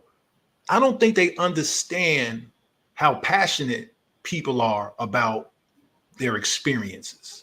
Mm-hmm. You're trying to claim American Indian. You're trying to attach yourself to the 1968 American Indian Civil Rights Act, not even aware of all the American Indian movement and everything that they've done. Yeah. You're trying to take credit for that. You're trying to monopolize the urban Indian identity. It's insane to me, bro. This, to me, is like, they're going to put themselves in harm's way. Like, I don't think they understand how dangerous this is. There's organizations out there that actually, like these Indians out west ain't playing. Not with their culture. No. Not with their history. They don't understand it. They think it's just me and you. They're about to wake up a whole larger beast. Yeah, and this is my thing, Turtle. all of the fighting and arguing that we've been going through here, at the end of the day, what we're saying is true and correct. So regardless of what Indians anywhere don't like it, everyone got to bow down to the truth at the end of the day. So when they look and they say, oh, you guys only care or you guys are only accepted. No, we're accepted because we're the truth and there's no denying the truth. That's why we're accepted. We're not accepted. We don't deny the truth. There you go. We're not accepted because we capitulated to something. We're not accepted. We're accepted because the truth is the truth. So my thing is, if you are who you say you are, why aren't you going to your people to argue the truth with them? Why get together with other people that you're not blood related to, adopt a colonial term, whatever that term be, Aboriginal, American Indian, Indigenous, if you know what your actual identity is, if you know you're a Narragansett, if you know you're a Powhatan, I always say incorrect, Powhatan, if you know you're Powhatan, if you know you're Lenape, if you know you're Lakota, if you know you're these things and you've proven it, why aren't you going and arguing with the people you should actually be arguing with for them to recognize your truth? Why are you jumping and asking a third party to come in and force your truth upon people? That's your fight. And I personally, I've been at this fight. I've never been on the rolls. So, you know, my family have been fighting for me to get on the rolls, 44 years now. This has been a fight for 44 years now. Why aren't people having this like those the Cherokee freedmen that been fighting to get onto the Cherokee rolls, right? Mm-hmm. They've been fighting within their nation for that. They're having a fight with their nation around that. They're not running to form a group with other people from other nations who is classified and then going and saying to the government, tell all the tribes they have to do this. They're saying, look, we have rights that are identified in this particular treaty with this particular nation that need to be respected. So it's a specific fight, and it's specific to those individuals based upon their blood heritage to that particular nation. Why isn't that the route that others are going? I'm just, and like I said, there's no disrespect to Phoenix or anyone who's moving in this. I'm just trying to understand it from a legal perspective, and I'm mainly trying to understand it from a cultural perspective. As the chief of a tribe, no one's going to come and tell me who I have to have in my tribe. No one's going to come and tell my people who we have to have in our tribe unless they have a right to be in our tribe. And then that we should be, once again, bowing down to what the truth of the culture is, what the traditions are. That should be the guiding point. But for someone to just say, because for someone the way you do it in our tribe, you have to be a part of one of the families, one of the clans, or if you have generic Narragansett history, you have to come before the council and explain why you're not with your own people.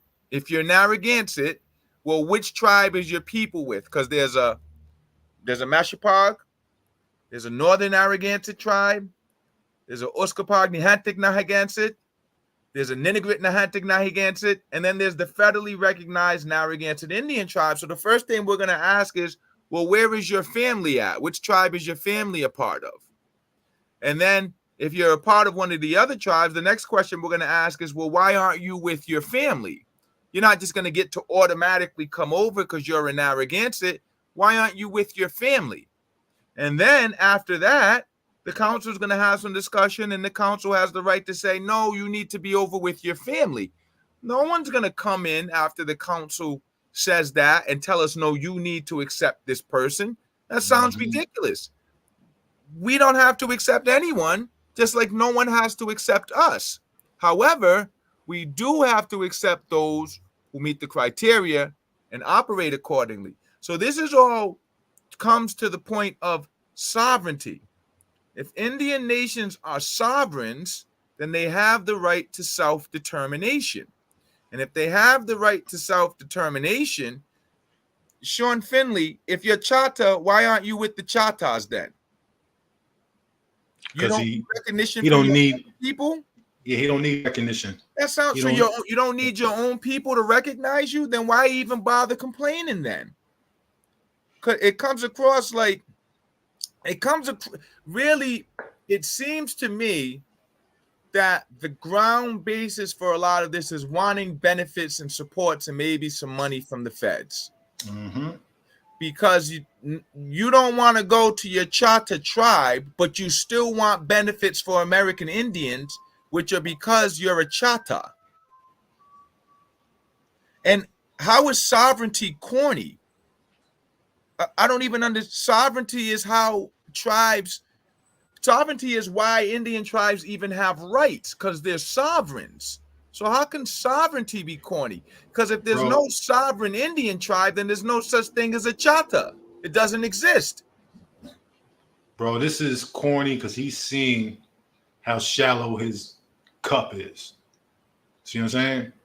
He's realizing that whatever he's standing on is shaky. Yeah. That's why this shit is corny. So if you're a Chata, then that means that your people are Chief Warhorse's people, right? So you don't need recognition from your chief that you're a Chata? He's a Chief Warhorse. I'm not quite understanding this. Well, no, they definitely don't need. Well, I don't know. Yeah. Go ahead, go down there and get with your people. Then she's very public. This is what I'm saying. Like, if you're a Chata, why are you not linked up with the Chatas then? If the Chatas don't say you're a Chata, then how do we know you're a Chata? Like my people, no one will tell you I'm not an Narragansett. They will tell you, well, he's not on the rolls. That'll be the conversation. They're not going to say I'm not an Narragansett. They'll say that I'm not on the rolls, and I don't disagree with them. I'm not on the rolls, but that don't mean I'm not a Narragansett. And yeah, I need to be recognized because only Indians can decide who other Indians are. Europeans don't have the authority to do that. Indians decide who other Indians are. So Chata. I'm Chata. Don't like. We're not gonna get too carried, caught up in these little side conversations. These people ain't really looking for no edification, bro. Trust me. How many people have come in our room asking us about the petition, put it in our chats and stuff like that, and then when we asked them to read it, they said they decided because they're supporting them. Then when we ask them to read it, they don't agree with certain things in it. How many people we come across? I can't even keep count, bro. But every one of them said that they didn't read the whole. So hold on. Let me tell my little experience because they're trying to act like I'm somehow a fake. She's trying, like she said, "Oh, you fake." Now, she's not saying I'm fake. She's saying I'm a fake person. I'm not genuine. Now, this is the thing. 2 years ago, we invited her and her organization to the Indigenous Peoples Parade in Manhattan. Mm-hmm. She said, "Oh yeah, we got this petition." I said, "Oh, cool. Shit, you could be out there and circulate it and get you some signatures, right?" I'm not thinking this is what's in the petition. You know what I'm saying? Now, they asked me to sign it. I never signed it. Definitely never signed it. And I never read it. What I read, I didn't see all this, I'll tell you that. But I never took it serious, right? So a year later, 2 years later, about a year later, I see this video. And I start to understand what they were asking for in the petition. See what I'm saying? Yeah. And at that point, I'm offended. You know what I'm saying? But I don't got really nothing to, you know what I mean? Like I'm not seeking any confrontation, but what I am doing is correcting misinformation. You know what I'm saying? Mm-hmm. Like now, if that's gonna create a situation where she's trying to act like I'm trying to get tough with her. She's saying things like, I took pictures with people of less than questionable, like she's talking about everything except the 1968 Indian civil rights case. right? She wants to start slandering me now. I'm used to that. Like, people have been doing that to me for years now. That's not no big deal, right? But I'm more concerned about the information, and I'm even more concerned about the fact that if you was at that parade and I had something to do with it, and this is what you were circulating, I feel responsible. And I have to address that shit. You understand? That's how I feel. That's just me. You know what I mean? So she want to act like I switched up, and nah, I just really figured out what it is you was trying to fucking pull. And now they're bragging that they got 10,000 signatures. So you got 10,000 people signing this. So you think that some type of mob petition is going to create this shit for you. That is like colonial. That's colon. You know what I'm saying? That's like, so you want to overthrow tradition with mob rule. Well, and that is the point that I'm making. Like this, the language of this, no matter who's putting it forward, the language of this seems to be an assault on tribal sovereignty and an undermining of cultural norms. And I personally can't support that, because that is colonial behavior. Once again, before Europeans got here, if your community, your village didn't want you to be a part of the village, you weren't a part of the village. And if you did want to be a part of the village, you figured out what the issue was and you went and addressed it. So if someone lied on you and said that you weren't such and such's daughter, you weren't such and such's grandson, you went and addressed that with the people that were lying on you. If someone said that you were just trying to take from the tribe, you would go and address that and say, no, I'm not just trying to take from the tribe. What I've seen a lot of times with the folks who talk about how the tribes didn't accept them, or the tribe, that they go with their hand out. The first thing out their mouth is, where's my this? Where's my that? I'm supposed to have. You're supposed to give me. And I don't care who you are, Indian or not. I don't care if we're blood related or not. If I'm just meeting you and the first thing out your mouth to me is, where's mine? We're going to have a problem. So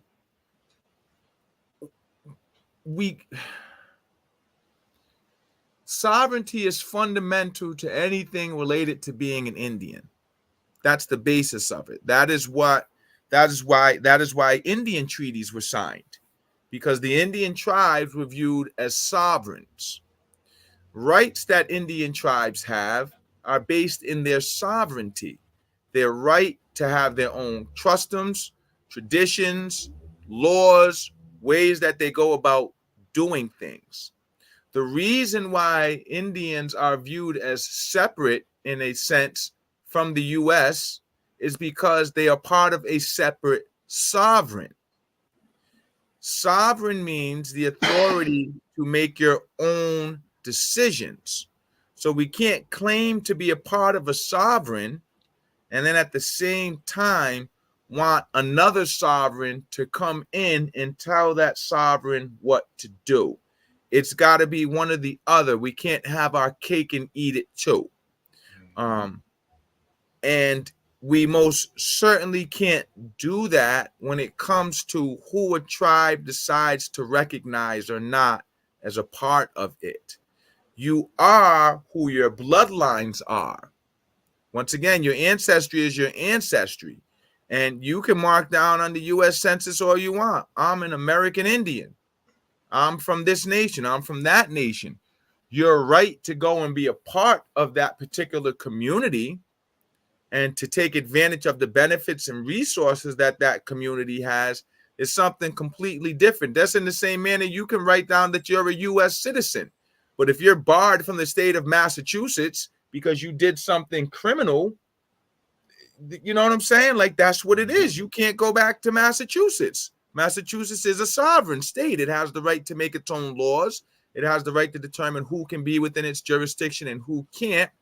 And unless you have a right that Massachusetts is violating or not recognizing, you don't have any sort of redress to go and force anyone to let Massachusetts let you do something that Massachusetts said you can't do. These are all concepts of sovereignty. So when I'm reading this, I'm also now realizing that there seems to be a lack of comprehension or else a lack of knowledge around what sovereignty actually means, why it's inherent to Indian tribes, and why the feds only go up to certain points when they're dealing with Indian tribes. They will address matters that they think impact the interests of the U.S., but they will leave internal tribal matters to the tribes themselves because they say that's a matter of sovereignty and we can't get involved in that. And it would appear to me from reading this, because this is the first time I've gone in depth. Like I said, I kind of touched base on it. And I gave, if I'm not mistaken, I gave Phoenix some general feedback. But now that I'm looking at this particular language, it seems that perhaps there's a misunderstanding of what sovereignty means and why it has to be respected, whether for good or bad on a personal level, for individuals who are claiming to be tied to a separate autonomous sovereign from the United States and from the states themselves.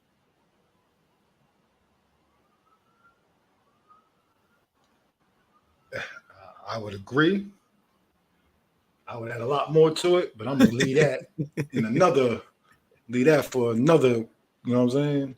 Yeah. One of my rants maybe one day. But yeah, now I feel like I've always treated her fairly. You know what I'm saying? A lot of things I don't agree with that people talk about that I don't always rebut as it, you know what I mean, in the moment it's coming out their mouth. Some things I'm just like, time will, you know what I mean? Time will, you know, some things don't age well. Let's just put it that way. You know what I mean? I knew this wasn't going to age well. You know, the whole concept of the other day, she said, civil rights lawyers don't know about the American Indian civil rights. I said, what did you just say? What would make you think a civil rights lawyer don't know about American Indian civil rights? That is just insane to me. And that you would say that out loud around people. Like, this is the type of stuff that people are subject to at this point. And not only are they subject to, but they actually find comfort in hearing this type of conversation. You know what I mean? Like, they have 10,000 signatures. What does that mean about them 10,000 people? Yeah, they're either not understanding. I think often people are swayed by emotions. Yeah. It sounds good. You're right. I believe I was misclassified, and you guys are fighting for the rights of the people, so I'm going to support. But I would say that that's what a lot of the problems in the Black community generally are.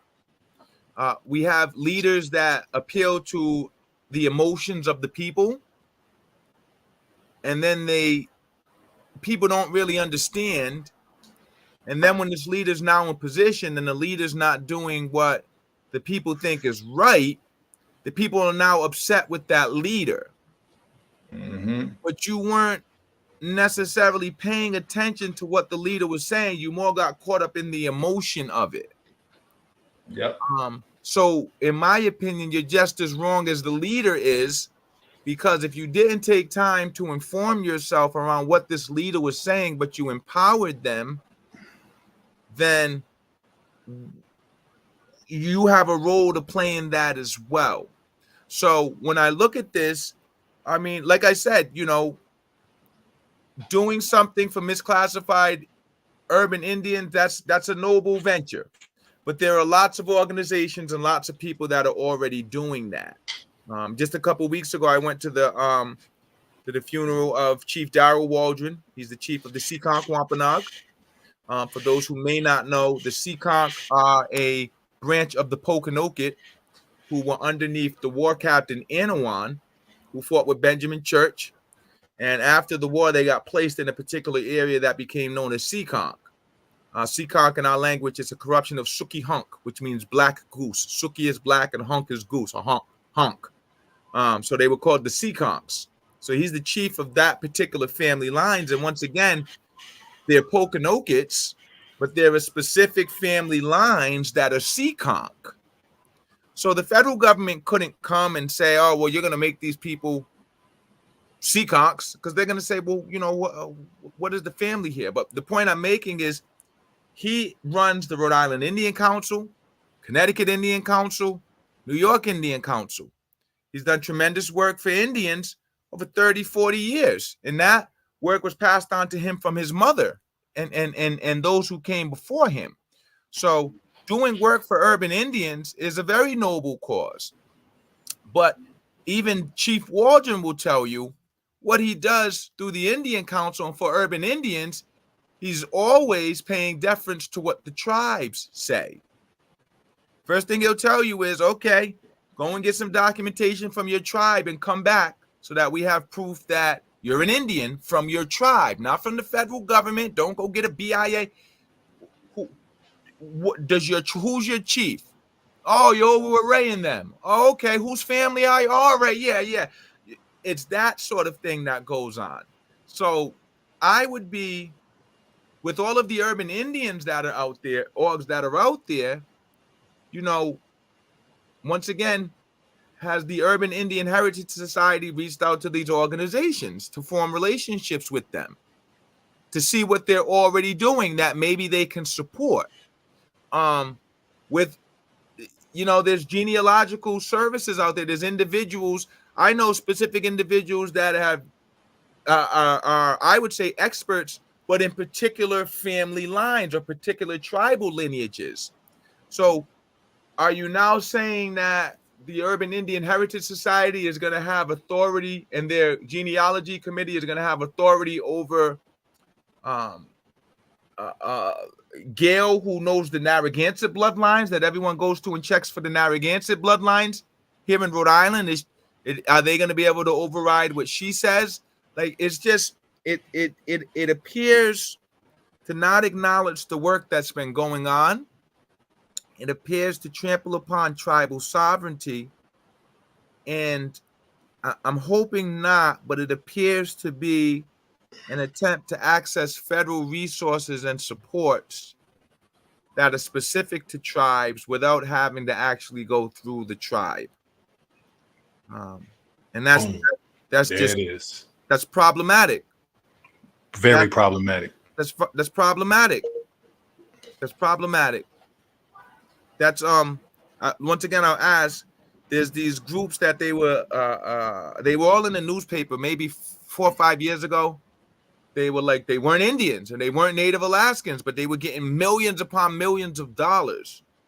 And then, you know, they were saying, well, my such and such is this, that, the other. My question is this really much different than that? And if so, why?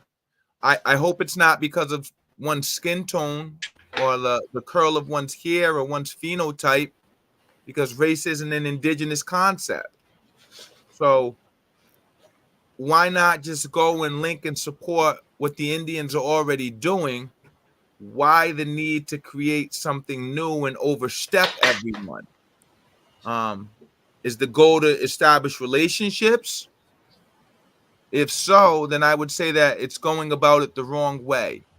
And if the goal is not to establish relationships, then I would say that that's not traditional, because that's, like you said, that starts wars. If we were back in the day and you wanted to go hunting and this was my people's territory and you just went hunting there without any relationship with us, without any communication, the reaction's going to be what it's going to be.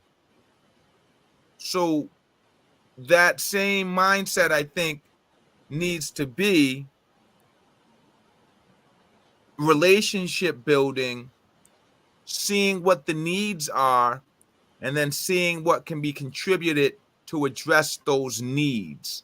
I don't think it's a situation where you say, my personal issues or concerns are more important than culture, tradition, or sovereignty, and I'm going to, without building any relationships, jump right to these people and tell them, empower me over the rest of these people.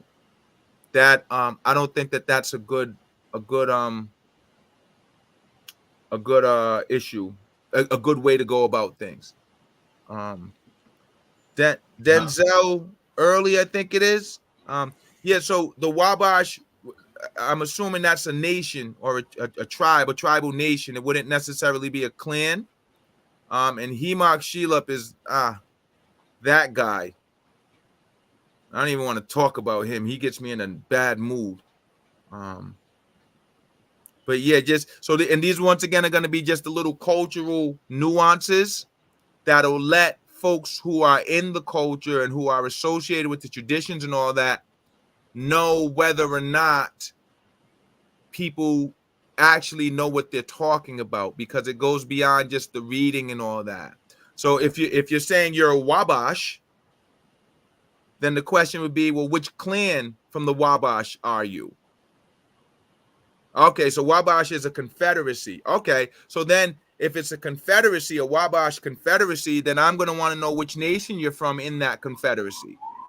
The Wampanoag are a confederacy, but there's Mashpee, there's Aquinnah, there's Pocasset. You know what I'm saying? But they're all Wampanoag. And then if you really want to go back traditional enough, the Narragansetts are Wampanoags. All of the tribes that were fighting against the English during the King Philip's War are considered Wampanoags. Wampan means Eastern, and Og is plural, so Easterners. So just having the language correct, and there you go. The brother's giving you some background right there. So the Wabash Indians were primarily the Miami, Weas, and Pinkashaws, but also included Kickapoos, Mascoutins, and others. In that time and place, Native American tribes were smaller political units. So this is what I'm saying. Like, even this just it's a great example of when you're dealing with people who know the culture and know the history, one little thing being off is gonna perk ears up, and it's gonna call into question anything else that you're saying. So I always suggest to come with humility and to present what you're aware of, but seek understanding. So, perhaps a better way would be, hey, from my understanding, my people are Wabash, and this is what I know. Because then someone can say, oh, Wabash, once again, which nation? And then you could say, well, I'm not quite sure. Could you provide a little bit of explanation on that? It's always better to come, and I think that this is an issue with colonization as well. Americans come with this mindset of I know, and I'm gonna come tell you, and it's very contrary to how indigenous folks are. What you know, but you don't know everything. So you want to come to get understanding. Present what you know, but present it in a space where I'm seeking understanding to learn more. Yeah, as I always, you never know who's listening. Who you talk about could be somebody that's from those very people amongst the crowd. So yeah, you always want to speak in a manner in which you're seeking information. Now, if you're taught to express yourself in such a, that's a problem. Yeah, I mean, like, always got to be humble when you talking about this type stuff. You always got to be humble. Yeah. And Turtle, to your point, that's why I only speak on my people. Absolutely. I can speak with confidence around my people. When it comes to the other folks, especially if they're not up in this Southeast region, hey, this is what I heard, or this is what was told to me, but I have to defer to what those folks say. I'm not going to get in an argument with someone around who their people are. I tell them what I heard or what I understand, but I'm because ain't no one gonna come tell me about my people either. Very simple exchange and relationship. Yeah, absolutely. So yeah, I think this was a not to really cut things, but I think this was a I think anybody listening, whether they fans or not, whether they agree with us or not, I think if they're logical, they can see the era in what's been presented in that petition. And like I said, for me, it's not personal, but it's something that had to be addressed.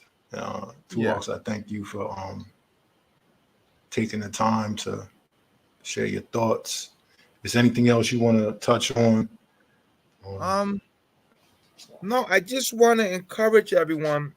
We got family from our Delaware out in the Midwest, and I think that this is a great example, right? Because even 5 years ago, there was a bunch of conflict going on.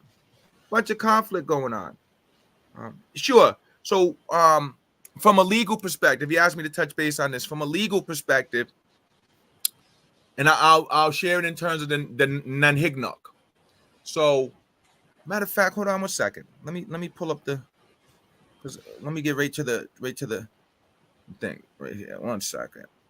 Let me read this. No sense in me. So I'm going to read what the legal definitions are. So an Indian nation is a large tribe of Indians or a group of affiliated tribes, as bear witness the Iroquois or the Haudenosaunee. An Indian tribe, a body of Indians united in a community under one leadership or government, inhabiting a particular territory. So from that perspective, the nation is really the various tribes that are put together. Now, this is the way kind of we're organized. You have the nation, which is the non-hignok, but then you had tribes. So you had Showamets, Meshipogs, Nunakonkanits, Patuxets, but they were all considered Narragansetts. So Narragansett is this confederacy of this nation. The tribes are considered if you did in colonial terms, you have the state, and then you have the towns and cities that make up the state. When we go lower than that, you have the individual families that are within these different tribes. So you see how it builds, and then you have, but the larger families we would call clans, and then you have your individual families. So me, my wife, and my 2 children are one family, but then my family and my cousin's family and my brother's family and my sister's family, that would be considered a clan. If we're all living in a particular area with other clans that are around, then we're all a part of this tribe. And then this tribe has this particular territory up here. So we're in Mashapog. All of these family clans are living in this Mashapog area. There, as the brother just put into the thing, there would be a chief from this particular area. So there would be a chief from Mashapog. There would be a chief from Showamet. There would be a chief from Patuxet, but they would represent all of the interests of the families that were in that region. So this is why you can't really just use these generic terms like, oh, I'm a Narragansett, because I'm going to ask you, well, from where? Who's your family? Because I'm trying to place you on where you're at. And like I said, I just read that's from American jurisprudence. The Europeans, when they arrived, they acknowledged, okay, this is how they're operating here. And actually, well, our people, we didn't even call it a confederacy. We called it a statendom. We have stations up here. So there's all of these it's like political, it's politics. It's all politics that's going on. As a matter of fact, when the Europeans were settling here, Pumham, who was the chief of Showamet, he had an issue that my Aunt Tonomi allowed the Arnolds to use large swaths of land in his territory, which was Showamet. So he got together with Sokononiko, who was the chief of Patuxet, and they went up to Mass Bay. And they told Mass Bay, we don't agree with what my Aunt Tonomi did, and we're not underneath him. I'm a big chief and myself, and we want a treaty with you. And then they formed a treaty with Mass Bay, and then Mass Bay came and attacked. So all of this is going on because of politics, but there were different voices for different areas, and there were always multiple big chiefs in our quote unquote nation, but they spoke on behalf of the Sagamores that were around. So when they ask what nation you're a part of, you want to not only be able to say, I'm a Narragansett, but I'm a Narragansett from Mashapog. Oh, okay. What's your family? Oh, I'm a Michael, I'm a Niles, and I'm a Champlin. And I've got some Harry blood too. See how that goes? Oh, okay. Oh, so are you related to? These are how the conversations go. Yeah, that's my such and such great grandfather. For me, Bristol Michael is my 3rd and 4th great grandfather, and there's a history behind that. But oh, so your great grandfather was the one? Yes, there's a whole story that goes along with my bloodlines that I'm tied to. It's not just that I'm a Narragansett. I'm a Narragansett from here, who's from these bloodlines, who's tied to this history. And that's how, like I said, there's no questioning, there's no arguing, there's no none of that, because if you know the history, you're like, okay, that's who his people are. Yeah, he's one of us. When someone comes to me and says, oh, I'm a Choctaw, okay, from where? This is what I mean. This is always trying to do, so you don't really know who you are. And there you go. There you go. Sajum, Sakimas, yeah, just, switched a little bit. Then you had the Sagamores, who was, all politics, all within the language. But these are what traditional quote unquote Indians are looking for when they start to ask you these things. They're not asking you these things because, oh, you're too dark skinned, or they're asking you these things to see if they can figure out who your people are. And if I can't figure out who your people are, I'm not going to treat you like that's your people. You don't even know who your people are. Why would I treat you a certain way if you ain't treating yourself that certain way? So all of these misclassified Indians, my question to bring it just back again is, who are your people that you're misclassified from? And why are you not down there trying to build with them if those are your people? If those are your people, and this is the other thing that I kind of get a kick out of too. We're quick to call people immigrants, right? But if you're not in your traditional territories where your people's from, aren't you an immigrant then? Like if I'm not in the lands where I claim my people's from, aren't I an immigrant to other lands? But we don't think like that because we think we're all Americans. But that's a European concept.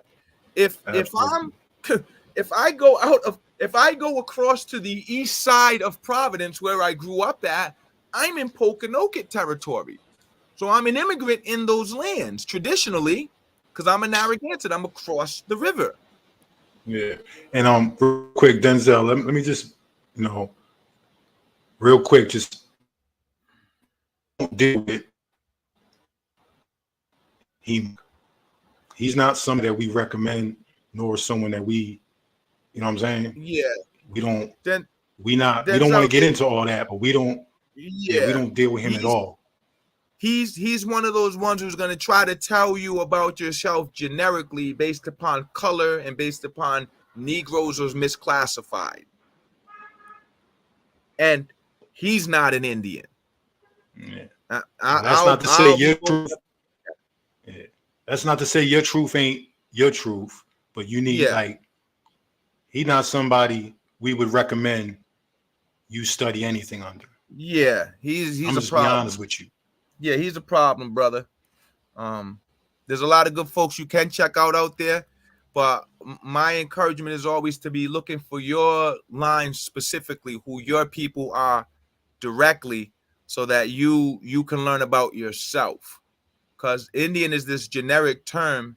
It really is just describing diverse peoples that have bloodlines that tie back to before these Europeans got here.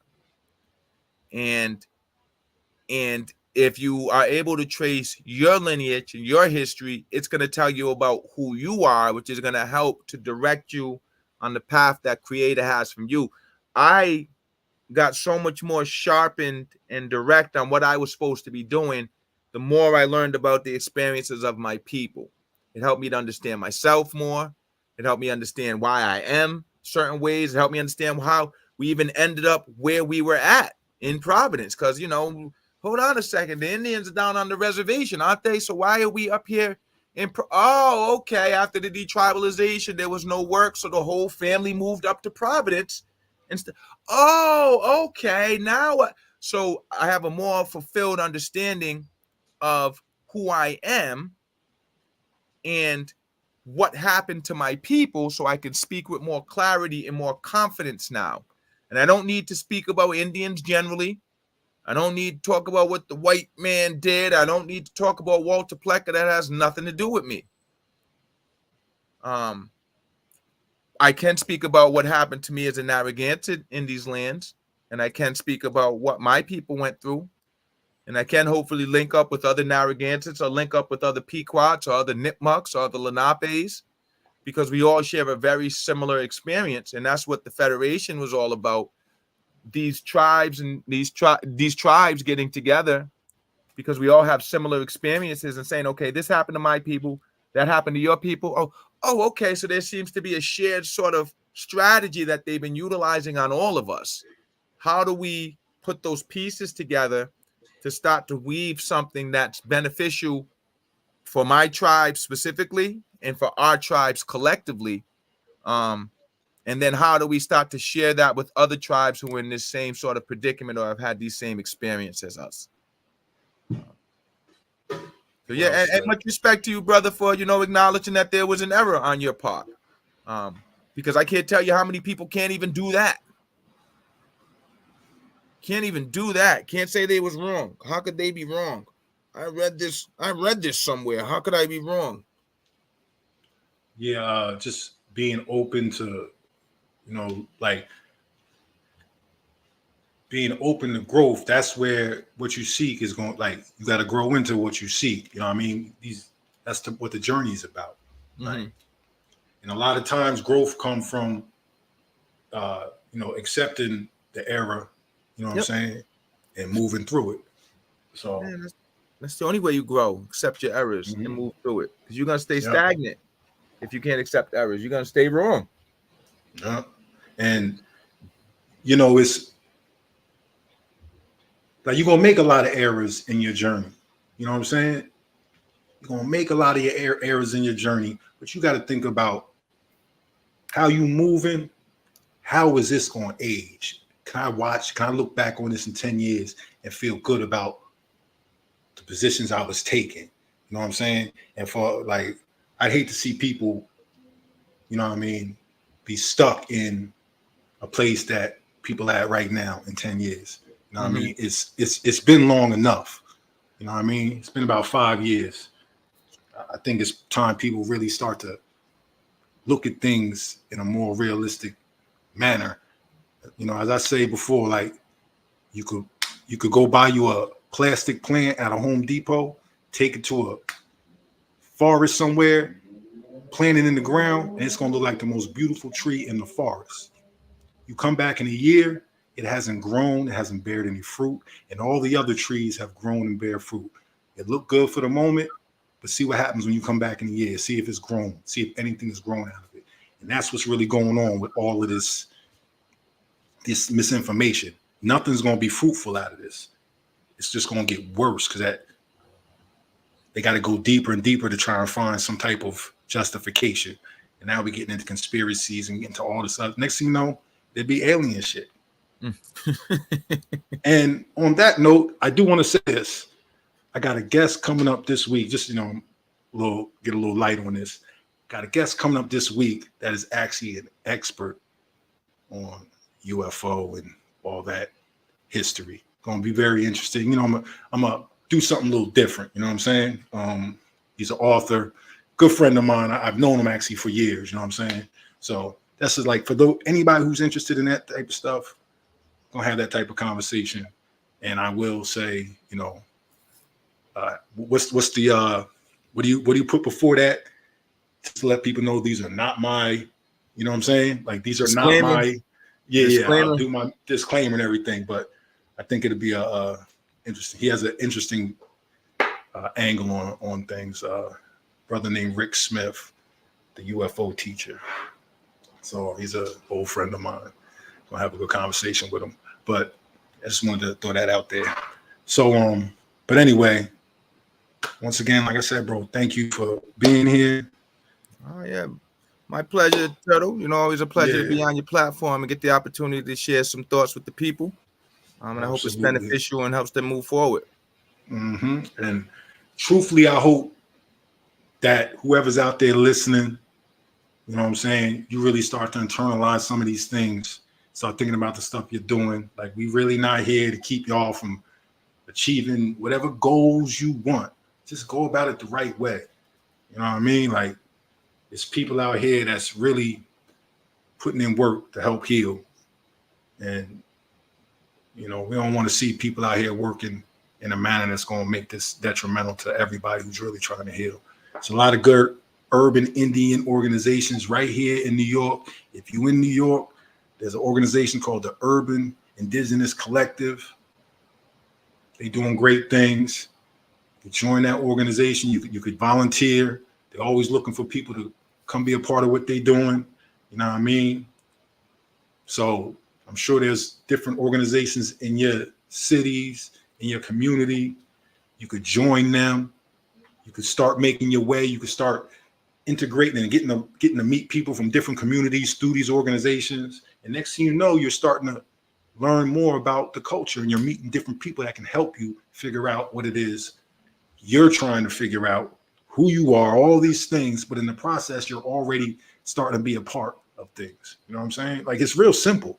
All you gotta do is say, you know what? Let me go down here and volunteer. And it starts just like that. You make new friends, and now you're a part of something that you just been reading in books about.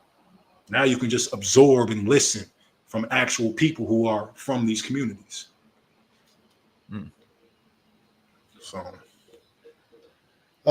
So yeah, anything else, bro? Anything else you want to touch on? No, I think that's it. I don't think, hold on. No, I'm cool. You know, glad we cleared a few things up. And I hope that gives some clarity just to some people. And once again, I just want to encourage everyone, like we've been saying from the very beginning, be very specific in your path. Learn about yourself and your people. No one can save everyone. That's not how this thing works. However, we can get together and unify to address what's collectively going on for everyone. But no one's going to be able to save everyone, because everyone's narrative, everyone's experience, everyone's rights aren't the same.